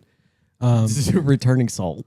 Did you see this? No. What I'm talking about is people saying something's chanting in Target like we see you, because Target was selling stuff or something to ICE officers. So they went, now they're protesting Target for selling stuff to ICE officers. And they went and bought salt and then was turning around and returning it. Oh. So they were getting a net loss on the amount of salt. That's crazy. Whatever. Does it again, you're trying to rationalize something with someone who's irrational. You just can't do it. Yeah, and I know that's a very basic statement, but I think you and I are both in this boat. Like, I don't want to be in a echo chamber. Like, I genuinely don't. Like, I want to hear the other side because I want you to explain it to me. And at least I can be like, okay, I don't agree with that, but at least it makes sense. And that's why we quote Bill Maher and like show clips on this pod so much of him, because he is that different voice. Like, I don't agree with a lot of what Bill Maher says. He is a Democrat. He is very left, but he is rational about it. And he will say, yeah, and he'll call out the left whenever they screw up too. Yeah. And like, that is such a rare thing right now. Well, and then also, and there's plenty of people on the other side too, who like Trump literally can do nothing wrong. Right. So won't call out anything on either side. And like, you just can't live there. Neither side is perfect. You may like one better than the other, and that's why you get to vote, but just be honest. Well, and I think too, like Bill Maher had on Senator Kennedy this week. Yeah. And they were talking about Mandami and communism, and several people, like commentators about their show, kind of like what we do, were like, but that's your party, right? Yeah. That's your party. So like, you're just as responsible for calling these people out. And so you can't just be like, oh, just the socialist Mandami, Right. You just can't do that. You can't just push that to the side. Did you watch any debates over the... Wait, hold on. Before we go to the Tallarico Crockett debate, I want to talk about the SAVE Act for just a brief moment.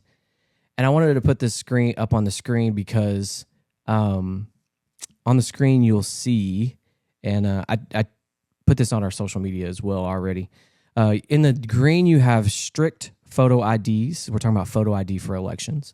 In the blue, you have what's called, what do they call it on this one? Non-photo ID, which would be a strict ID is like your passport or your driver's license. Yep. A non-photo ID is some sort of paperwork that has your name on it. It could be anything from an electrical bill. Well, a Social Security card too has your Social name, Security but not a picture. And then photo ID is the yellow, and those are the ones that are things like a library card, a student ID, Costco card, something along those lines. And then the gray are the ones that don't require any voter ID at all. Yeah. Now, I guess because I lived in Texas my entire life, I just assumed that every state, until the 2020 election, okay, I assumed that every state you had to show your ID. That was going to be my exact same comment.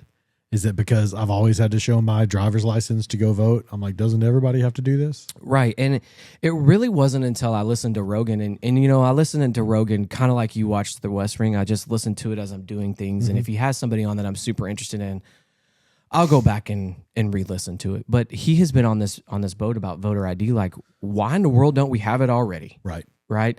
And I don't even think I have a problem. I don't even think it needs to be your driver's license. Yeah. I don't.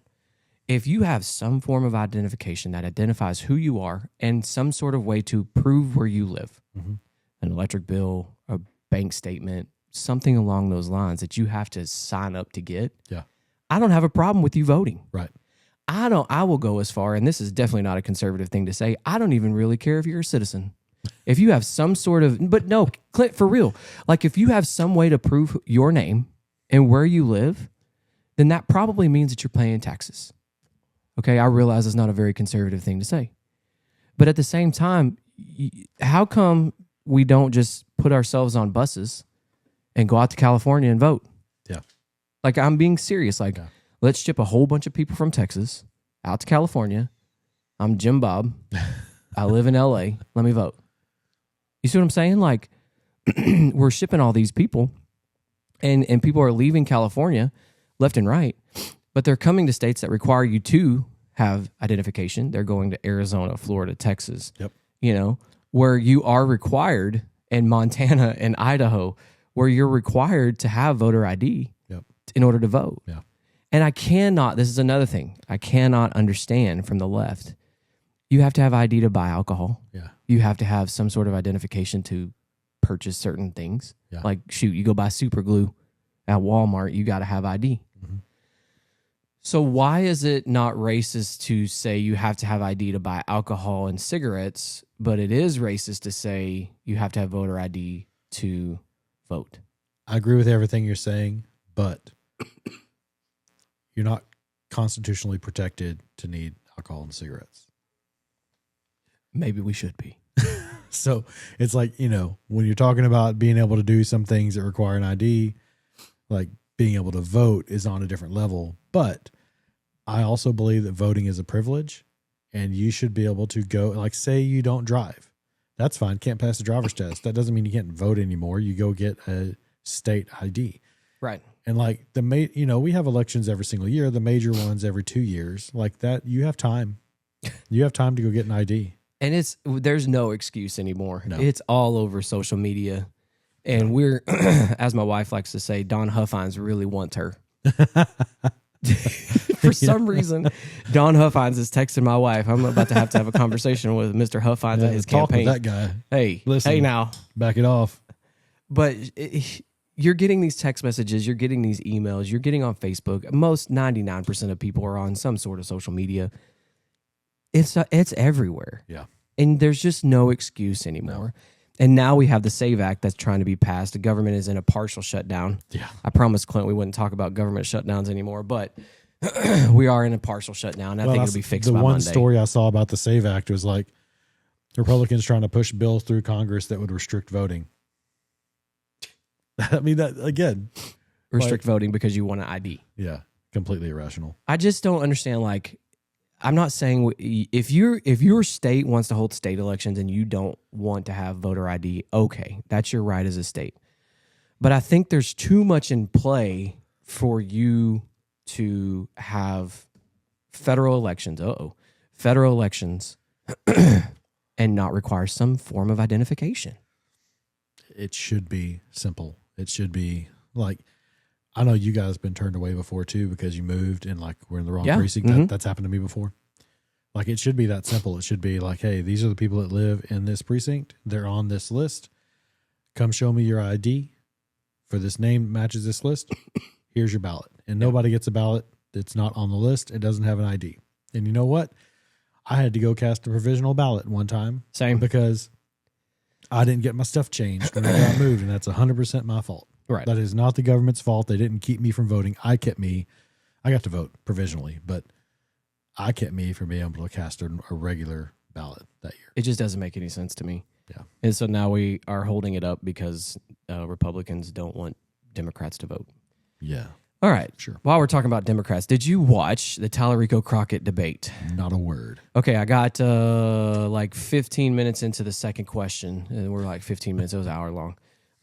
I watched clips of it just because I was trying to find some great clips for the podcast, and nothing great. Nothing. I mean, it was an okay debate. Yeah. Tallarico really wasn't able to be the what did Money call him? The silver spoon something? Silver tongue devil. Yeah, there we go. He wasn't able to do that because of the time constraints. He wasn't really able to get his point across. Crockett said that she would go out into a street fight over, I couldn't really quite make the connection of what it was, and I was like, okay, I give up on this. They both like talk in such circles, but going in different directions. Yeah. Like I just can't imagine. Here's my thought. Like, and I might be wrong. I mean, I just didn't want to watch the debate to determine who the loser is going to be. I don't think I'm wrong. Okay, maybe that's the new, maybe that's the title. Mark it. Well, I like the other one better. Neither one of them, like as a conservative, neither one of them move the needle for me. Like, okay, I'm going to vote for this person over whoever the Republican candidate is. Yeah. If that makes sense. So, I mean, it wasn't anything. There was no like great one-liners other than the street fight one. I mean, but again, that's what you would kind of expect. Did you post that same pastor you were talking about earlier? Had a clip going over some of Tallarico's comments. I'm trying to avoid the theology debate on our socials. Okay. Because we're not really that podcast post either. Post ghost, man. Just post it. I don't read the and I comments. really- You don't have to either. I really like. I don't comment. I'll go through and delete comments more than I'll comment if I'm being honest, because like some of them just get inappropriate. Yeah. But I really like. His name's Josh Howerton. He's the lead pastor at Lake Point Church. If you're from East Texas or from the Metroplex, you know exactly who he is. And I really feel like he's doing a great job. Like he even went after Rhett and Link. I don't know if you know who that is. Nope. They're YouTubers. They host Good Mythical Morning. I'm sure your kids know who it is. But they were prophetic. Like they professed their faith 3 or 4 years ago, then ran it back, and they were talking about I can't remember if it was Red or if it was like one of them came out and had a big podcast about how this is not what Jesus would do. Wow. And then Howerton did a response back to it. Yeah. I think it's great. I think good stuff. I don't agree with everything that Howerton says. I mean, if I'm being completely honest with you, just because I'm a little more like being in public education, you have to be okay with some of the social programs and things that are out there. Because you just see the benefits of them more than a person who's not in that role, which pushes me more center right. Yep. And so I don't agree 100% with everything he says, but I align more along with him than most. He's got some good stuff. Yeah, and it's good. I mean, I encourage people to go watch it because he does a great job of and he's a what I would consider to be a Bible preacher. Yeah. He's not he's gonna read to you exactly what the Bible says word for word. I mean, and he even came out a week or two ago and said, if you have this Bible in your house, you need to throw it out. Yeah. And I was like, I have one of those. So, well, I bought it. It's called the Flyover Bible. Is kind of how it was kind of described to me. I don't remember what version it was, but it's basically, gives like different variations of like you look at the Bible and then if you're going to read it in a month, you're going to touch these verses. And he was basically saying that you're missing some of the meat, which is true. It's what he said was true. But the purpose of why I own it is because I was trying to understand something else. But that's another conversation. We're not a theologian, whatever, theology podcast, whatever. Okay, something else that is near and dear to my heart, especially post-COVID, is live music. And man, when we're talking about things that are expensive, concert tickets are just... I just bought Bruno Mars tickets for me and my wife. But I got a deal. I got in like the... Do you know somebody or do you know somebody? The whole pre-sale and had to get in the waiting room. And when I got in the waiting room, it was like, you are number 9,477. I'm like, I'm not getting this deal. But those numbers dropped so fast. I guess they were getting rid of bots or something. Like it dropped. I was in that same waiting room. It dropped kind of slow at first. And then all of a sudden it was like 123 people. And then I was like, then I was up. And so I got pretty good seats for like, and this is not, but we're sitting like, it's not floor. It's at the ballpark. Yep. And it's Globe Life or... Yes, the big one. Okay. The big one. The indoor one. Yes. Gotcha. So, but I'm basically like the stage is kind of like where the pitcher's mound is. Uh-huh. And so we're the front row, like we're kind of the right center field of where the stands are. Like there's floor seats in front. There's floor seats in front of us, but we're the first, like we'd be looking at the bullpen. I think the bullpen's right there. Okay. That's a good seat then. Yeah. And I got them for $110 each. Shut the front door.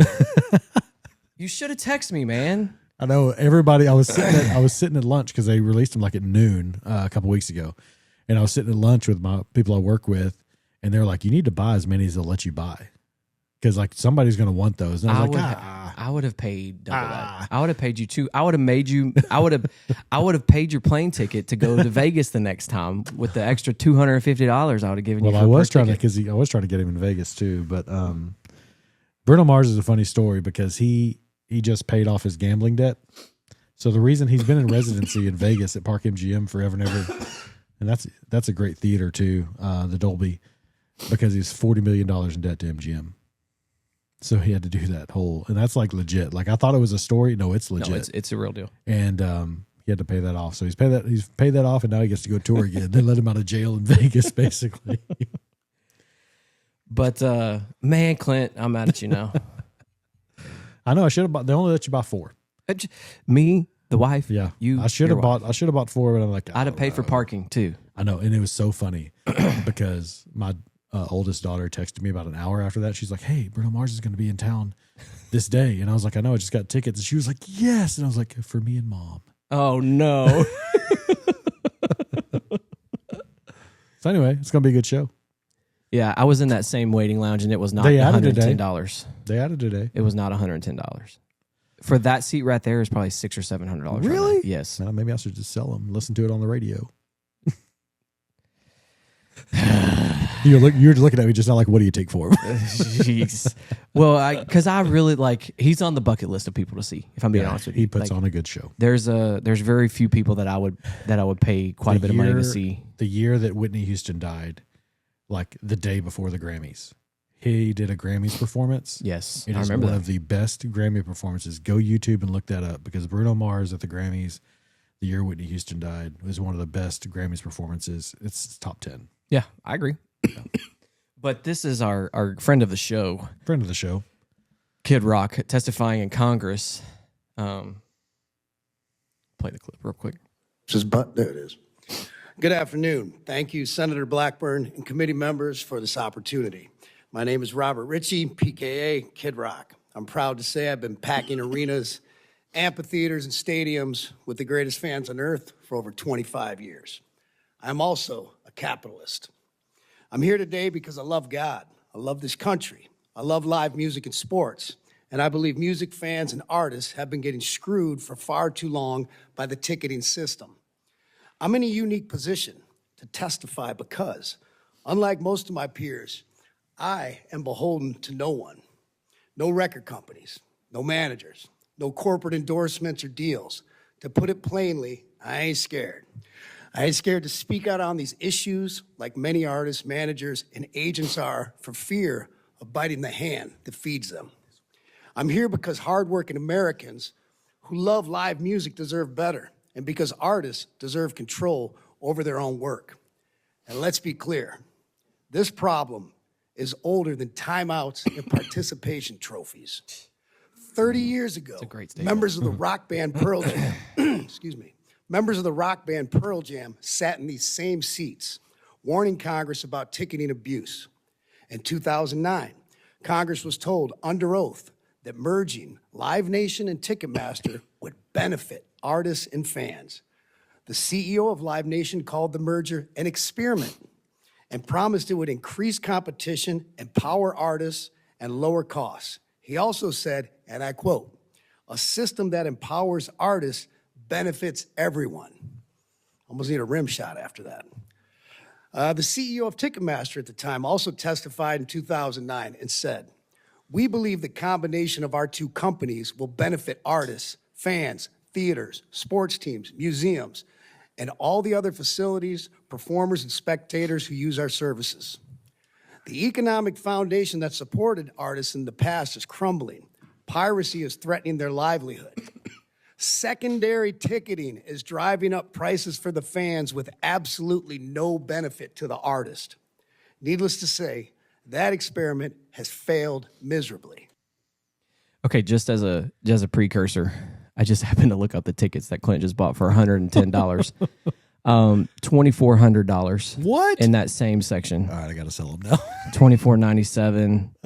This is on SeatGeek. That's what people are asking. That may not be what they're getting. True. That is very true. I will say that. I want to see Bruno Mars, but I would not pay $5,000 for 2 tickets to No go way. see him. No way. That's what it was in Vegas, though, by the way. That Dolby Theater, it's a great theater, but those tickets were dadgum expensive. I tried to go, and just sitting in like the upper level, the 300, like 400 level, in that theater, they were like $1,350, $1,400. Yeah. I mean, and Kid Rock says it perfectly there. Like, you're not hurt. I heard it explained one time. Like when you go to like locally Dos Equis Pavilion, Should have bought 4. I really should have. you should have. That's $10,000 you could should have have made. taken some advice. No, I would have given them. And maybe not. Maybe if they go up even more, you might have sold them. I considered selling our Jelly Roll Post Malone tickets, honestly. I did. Because we bought them when it first got released and it wasn't too terribly expensive. But then by the time the Dadgum concert came around, those tickets were $1,000 a piece. Gosh. And I think we paid like $380 a ticket. We're in about the same. It was in AT&T. Yeah. And but anyways, I heard one time that like music artists, especially like the mid-tier guys. I'm not talking about like a Kid Rock or even a Bruno Mars. You're talking about the guys who are selling out the pavilions, right? Right. The Dos Equis Pavilion, the Toyota Music Factory, those guys. That the first percentage goes to the ticket maker or the ticket manufacturer, then it goes to the facility, and then it goes to the artist. Mm-hmm.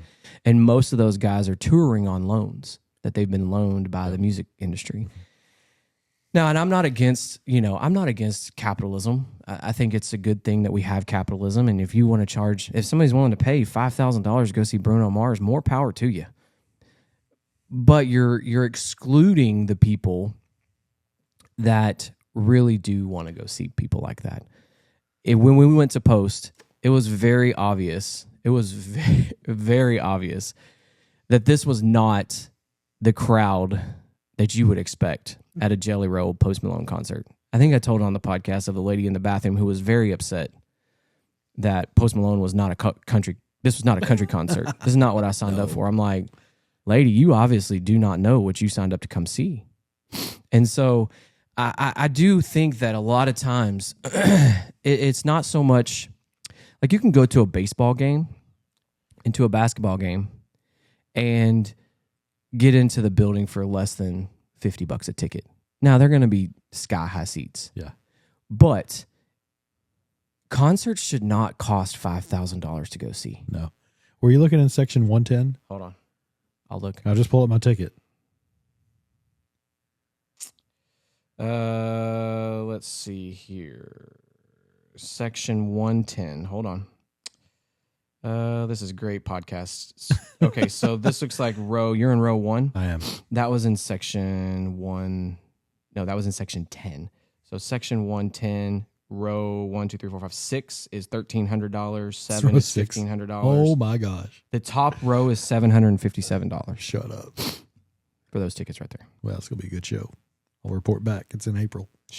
I'm jealous. The floor seats for 2 tickets are anywhere between $900 and $1,500 for floor seats. You can go to the front row. Whoa. $4,318. If you really like it. $9,700. Gosh. Per ticket. I mean, and that's just ridiculous. It is. Like, it's getting out of hand. It shouldn't cost. You know, I didn't even go to my first real concert until post-COVID. Like, first, I went and saw Chris Stapleton up at Choctaw Stadium, and I think that was still $250 a person in the casino up there. It shouldn't cost that much. Now, what is the cap? I don't know. What is the fix? I don't know. Yeah. I don't have a solution to this problem.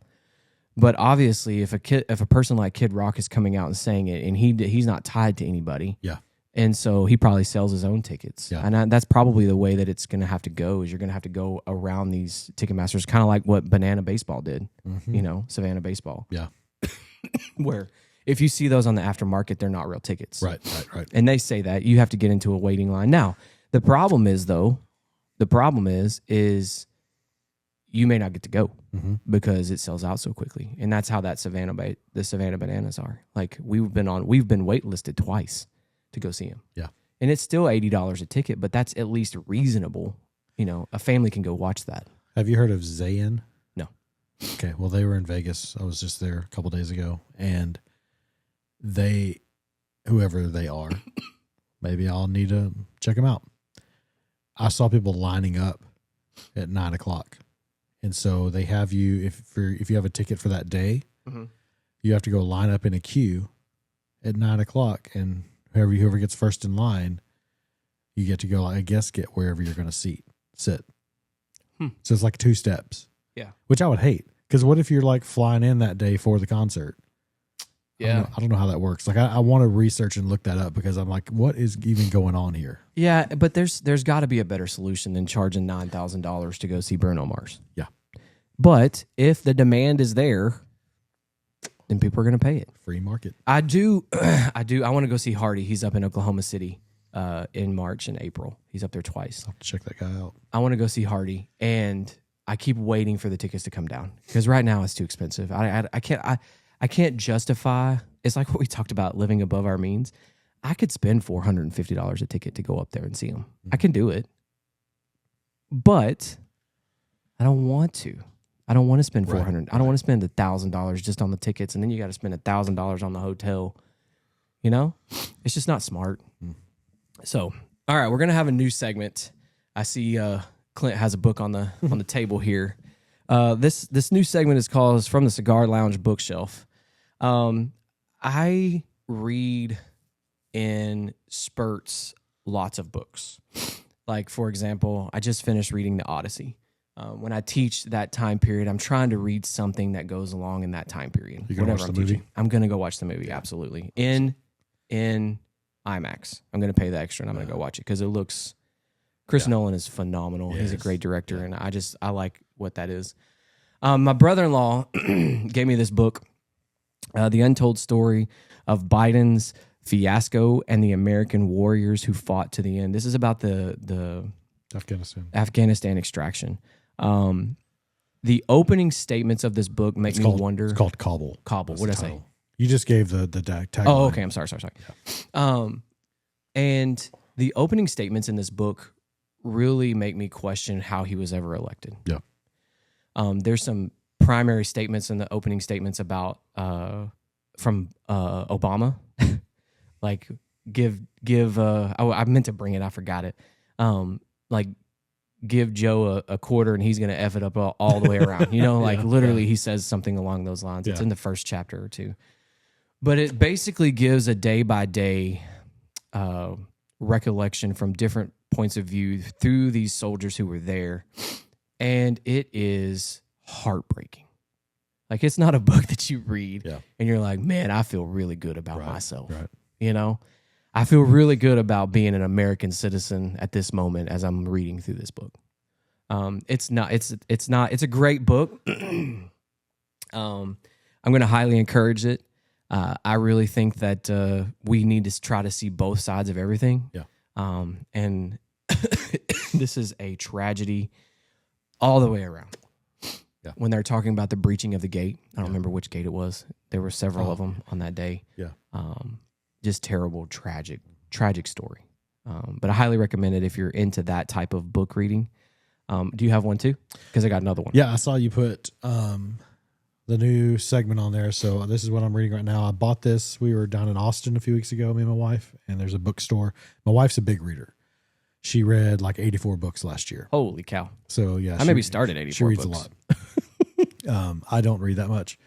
But this is a book that I picked up there at the bookstore. It's called Vintage Bookstore in Austin, Texas. If you want to go check it out, it's a pretty cool place. It's like a bookstore, wine bar, and they've got some beers on tap, and it's like a cool, you can sit down in some chairs and actually peruse and read a book. You're not just walking around on shelves, you know.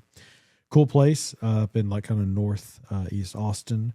But it's called Unsettled Land: From Revolution to Republic: The Struggle for Texas by Sam W. Haynes. Good book. One thing I appreciate, I'm about a third of the way into it. One thing I like about the book is it's not just this happened and this happened and this happened and this happened. It's got some individual stories of some people in there and kind of tells their story and kind of a little bit from their point of view on what's happening in Texas. So I love Texas. I love Texas history. So I thought it'd be a good book, and I'm enjoying it. The next book we have some clips for. This is fun fact about the show. This clip. Do you want the snips here? Let's show the clip first, but I want to talk about the clip before we play it. As you know about me, I don't know about Clint, but I watch a lot of C-SPAN clips. I watch a lot of like if I see a clip and if it's only 2 or 3 minutes, I'll go and I'll watch the whole hearing. Yeah. Because it's on YouTube. C-SPAN has its own channel. You can go watch the whole thing. I'm actually encouraging my students to go watch it because a lot of times they struggle between what's AI and what's not. Mm-hmm. And like you saw in Kid Rock's video, like he struggles with the microphone. I don't know if you caught that. Yeah. Like he struggles to find the mute button. AI's not gonna put out something like that. Yeah. So like I really encourage them, like if we're talking about something in class and I can find a C-SPAN clip, because I know for a fact that that's a live feed. And generally speaking, if it says C-SPAN on the bottom, it's not gonna have anybody mess with it. Yeah. So this guy is testifying in front of Congress, and this is actually the most viewed clip that we have on our TikTok page. Oh, wow. Last I checked this morning, it was up 710,000 views. Awesome. So I just want to kind of play this little clip, and then I want to talk about it for just a minute. My name is Dr. Jared Cooney Horvath. I'm a former teacher turned cognitive neuroscientist who focuses on human learning. And I do not receive funding, nor have I ever, from big tech. So a sad It's a fact very our important generation part of has to this face is conversation. our kids are less cognitively capable than we were at their age. Since we've been standardizing and measuring cognitive development since the late 1800s, every generation has outperformed their parents, and that's exactly what we want. We want sharper kids. And the reason for this largely has been school. Each generation spends more time in school. We use school to develop our cognition. Congratulations, you see your correlation. Until Gen Z. Gen Z is the first generation in modern history to underperform us on basically every cognitive measure we have, from basic attention to memory to literacy to numeracy to executive functioning to even general IQ, even though they go to more school than we did. So why? What happened? What happened around 2010 that decoupled schooling from cognitive development? It can't be school. Schools basically look the same. It can't be biology. This hasn't had enough time to change. The answer appears to be the tools we are using within schools to drive that learning. Across 80 countries, as Gene was just saying, if you look at the data, once countries adopt digital technology widely in schools, performance goes down significantly, to the point where kids who use computers about 5 hours per day in school for learning purposes will score over 2/3 of a standard deviation less than kids who rarely or never touch tech at school. And that's across 80 countries. Bring it home to the US. Let's go to the US. We have our NAEP. That's our big data. Take any state, and here's a fun experiment you can try. Take any state NAEP data, compare that to when that state adopted one-to-one technology widely, and watch what happens. The NAEP data will plateau and then start to drop. Okay, I took a couple of clips from his book. He wrote a book. It's called Digital Delusion. Did I write it down the whole? Yeah. Dr. Jared Coney Horvath, The Digital Delusion. And these are kind of the takeaways that I took from the book. At the very top, on the top left, it talks about the 5 things that ed tech, which if you're not in education, is going to be something very difficult for you to wrap your brain around, because ed tech doesn't necessarily mean a computer, right? It means some sort of technology that is helping you in your educational experience. It could be a variety of things. These are the 5 myths that he believes, and his thesis is that is broken with education is broken, and this comes from ed tech companies. Multimedia enhances learning. Number 3, free choice leads to better learning. Number 4, kids learn best on their own. And then number 5, intelligent tutors make kids more intelligent. And as I'm reading this book, I read this book. I mean, I think it came out a year or 2 ago, and I read it when it first came out. It was one of those like book studies that we did at school. I kind of thumbed through it, answered the questions, got my PD, and went on. Mm-hmm. Okay, I didn't really sit down and think about it until I saw his clip and he was testifying in front of Congress. I went back, opened it up, and read a couple of things and reevaluated kind of my thoughts on this. Here's kind of my takeaway on what he said, and these are the 5 things that I said. 1, we're asking too much from students. Okay, we're asking our students to perform at a level that is not meant to succeed. We're asking for mastery when maybe mastery is not the answer. Now, the state of Texas has done a very good job with TIA. We talked about this with Mr. Money. But the schools, like for teachers wise, it's based on growth, right? If you give them a test at the beginning of the year, at the end of the year, what's the growth? Boom, that's your evaluation of the teacher. But that's not how we're evaluating the kids, right? It's one test at the end of the year, and you're asking too much of them, okay? The second thing is we are asking too much from teachers. Now, this is going to come off as like a very whiny, teachers have too much on their plate. Well, that's not what I mean by that.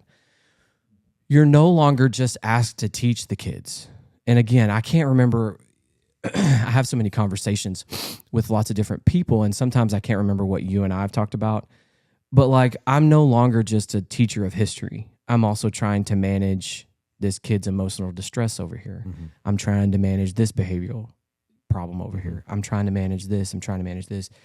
And I'm at the secondary level, and it's nowhere near the amount of things that an elementary teacher has to deal with. And that's what I'm talking about by we're asking too much from the teachers. I'm not talking about workload. I'm not talking about necessarily time at the school, okay? Because he just said, and it's his data is correct. It's all backed up in his book. We keep these kids at school way more than they need to be there. Yeah. Because of the state requirements of minutes per year. The third thing is you're asking too much from the system, right? We're asking the system to manage things that the system was never designed to manage. Okay, Mr. Money sat here with us and talked about how we needed to get more from the parents, more from the parents, more from the parents. And that's removing it from the system. So if you are able to do that, it falls into my third part is families have to do their part as well. Yep. We learned during COVID, or at least I did, and a lot of my peers did too, and it kind of falls on what he says. The kids are going to do the bare minimum. That's just who they are. I mean, if you don't hold your kids at home to a standard of whatever it is that you're asking them to do, they're going to do exactly what they perceive to be the best. Sure. And if you don't hold them accountable, you can't do this. And this comes into this quote. I can't really read it. Can you read what's on the screen? I'm going to have Clint read it because he's much better at reading. Algorithms can identify wrong answers, but they can't sense confusion, interpret tone, or tell the difference between deep understanding and lucky guessing. Human teachers do this every day.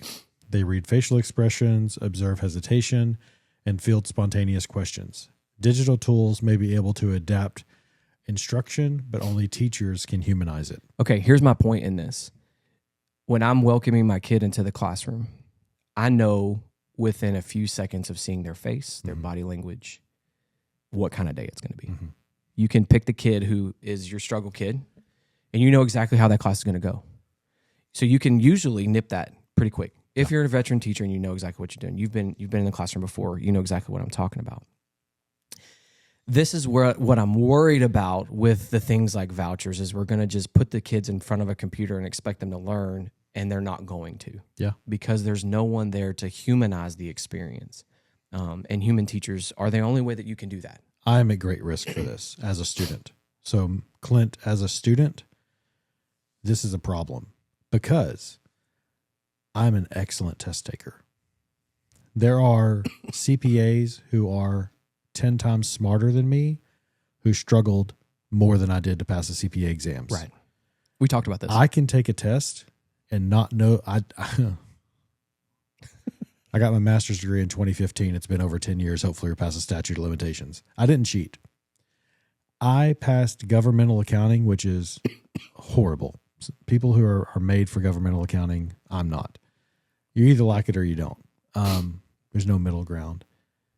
And I never read or studied any of it. The way the teacher, everything was online for that class, and the way that professor for this graduate degree presented, everything was a test, a quiz, or an exam. Like basically a quiz every week and 2 or 3 exams for the semester. I never read the book, but I could tell by the way they wrote the question how I need to answer it, and I made an A in the class. Right. There are kids who could do this 100%. and not learn a single 100%. thing. But if that professor was watching my face while I'm sitting in front of that computer taking this test, sure. they would know I didn't know the material. Right. Well, and he talks about in the book about sitting in a literature class, you can usually tell, like when you're doing an activity, who did the work and who didn't. Yeah. And he talks about Romeo and Juliet and how there are so many different layers to the text of Romeo and Juliet. Yeah. Like it's not just about the love story. It's about so much more than that. And when we remove the human teacher, an algorithm can judge pretty quickly if it's correct or if it's wrong, right? But when you're reading something, it puts a different, like when you're reading body language or you're reading facial expressions or you just get to know them as humans, it's a different interaction. And so the last thing, and this is going to make me sound, I don't know, right wing probably, but we let nut jobs have too big of a voice, and we had too many every space. In every space, we let nut jobs have too big of a voice. You let the rainbow stuff get into the classroom. We let things go on that should never have been put in front of kids' faces, and we should not have let that happen. We shouldn't allow adult responsibilities and adult things into our children's classroom. And that put a stain on teaching as a whole. Yeah. Just like you have the bad cop and 99% of all cops are good, right? But you have that one bad apple there. The same thing goes in every other profession, right? You're going to have one teacher that's really, really loud about what they think and how they feel, but you have a whole other bunch of other teachers that don't agree with anything that they're doing, but they're the ones that get the most. The squeaky wheel gets the oil, right? Right. But he's not wrong. He's not wrong. And I worry that if there's not a bigger pushback, and in the district that I work for, and most of the districts in our area, I would say they are not on their technology 5 hours. That seems like a lot. But it's secondary level, it's getting close. Yeah. It's getting real close. I find myself, like, for example, when I can, I do map Mondays, right? And it requires them to color a map, use a key, and they're always like, oh, Coach Smith, why do I got to do this? I don't want to do map Monday because, I got Google. Well, it's not just about Google, right? It's about learning how to there's so many other things that go into it. Just coloring, right? So many kids can't even color. Yeah. You would be shocked, maybe not you, but because you have 6 kids, but a lot of people might be shocked that most kids don't know how to write their own name. Yeah. No, I'm not shocked. And at the high school level. Like, what do you mean you can't write your name? Well, usually I just type it. Yeah, no. You're going to handwrite it. Yeah. And so I just wonder, what role does the government play in this? Because some of the tools need to stay, right? Some of the things that they're teaching them, keyboarding, they need to learn how to type. Yeah. Right? Basic skills like that. They need to learn how to use a touchscreen. Like, those things are tools that are of this generation that they need to know. But where we're missing the boat, I'm afraid of, is like where we were introduced to computers and the internet age. Right. You and I were. It's so intertwined in the education system that I think we might have gone too far. And so we talked about this a couple of weeks ago about blue books are making a comeback. Yeah. And the problems that some of the professors are learning is that they can't write. Yeah. Not that they can't think and the ability to, but they literally don't know how to use Like a the pen actual and paper. motor skills. Correct. Yeah. And so one of the things that I'm really trying to push in my classroom especially is like, learn how to write your name, bud. Like, when you turn your paper, it sounds stupid though, doesn't it? Like, you're right. But like, you have to learn how to write your name. Yeah. And so one of the things that we did a couple of weeks ago is we were talking about the Great Migration and how after the Civil War, into the post-World War II, a lot of African Americans in the South were moving to Chicago. And so one of the things that they were making these sharecroppers do is make your mark. Yeah. And so a lot of times it's just their initials. Yep. Sometimes it's a thumbprint. Yep. And so we talk about, like, this is where, like, the signature comes in, right? Writing out your autograph, writing out your signature. And so I try my best as a teacher to incorporate both, because technology is not going away. I don't know that the way that it's I'm going to butcher his name, Dr. Horvath. The way he puts it is basically we need to go back to nothing at all, technology-wise. That's kind of the conclusion that he comes to at the end of his book, and I'm not sure that that's the answer. But the quickest way to test if a kid has mastered a skill is through a computer. That's the quickest way to do it. If you're looking for data quickly and efficiently, technology is the best way. So where do we go from here is a question. So those are the 3 books that we read. New segment from the Cigar Lounge bookshelf: Cobble, The Biden Fiasco, Unsettled Land, and then The Digital Delusion. Yeah, that's a good book. Anything else coming up for you this week? Man, hopefully just routine. After Same, this man. past ice week, like, I'm just ready to kind of go in the office and get some work done. Like, I worked well from home, and it's also January's gone. February's crazy, here. Like, man. 2026 is rolling, We got February, we got Valentine's Day, then we'll be on spring break. Then you got Easter, and then all of a sudden it's May, and it's the last month of school, and here comes the summer, and man.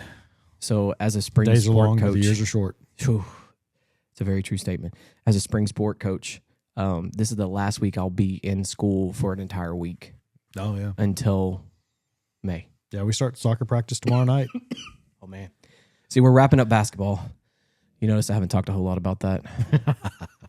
49 points, though. That's something. Huh? 49 points. What do you mean? Cooper Flag. Oh, yeah. No, I was talking about Little League basketball. Oh. Brother, it's been rough. Yeah. It has been rough. I almost got ejected this Saturday. We'll look for an update. Don't. You won't get one. We might go over. We might go over. Go over. Yeah. Right now we're 0-4. Hey, It's not from lack of enthusiasm from the coach. Have a great week, man. see you.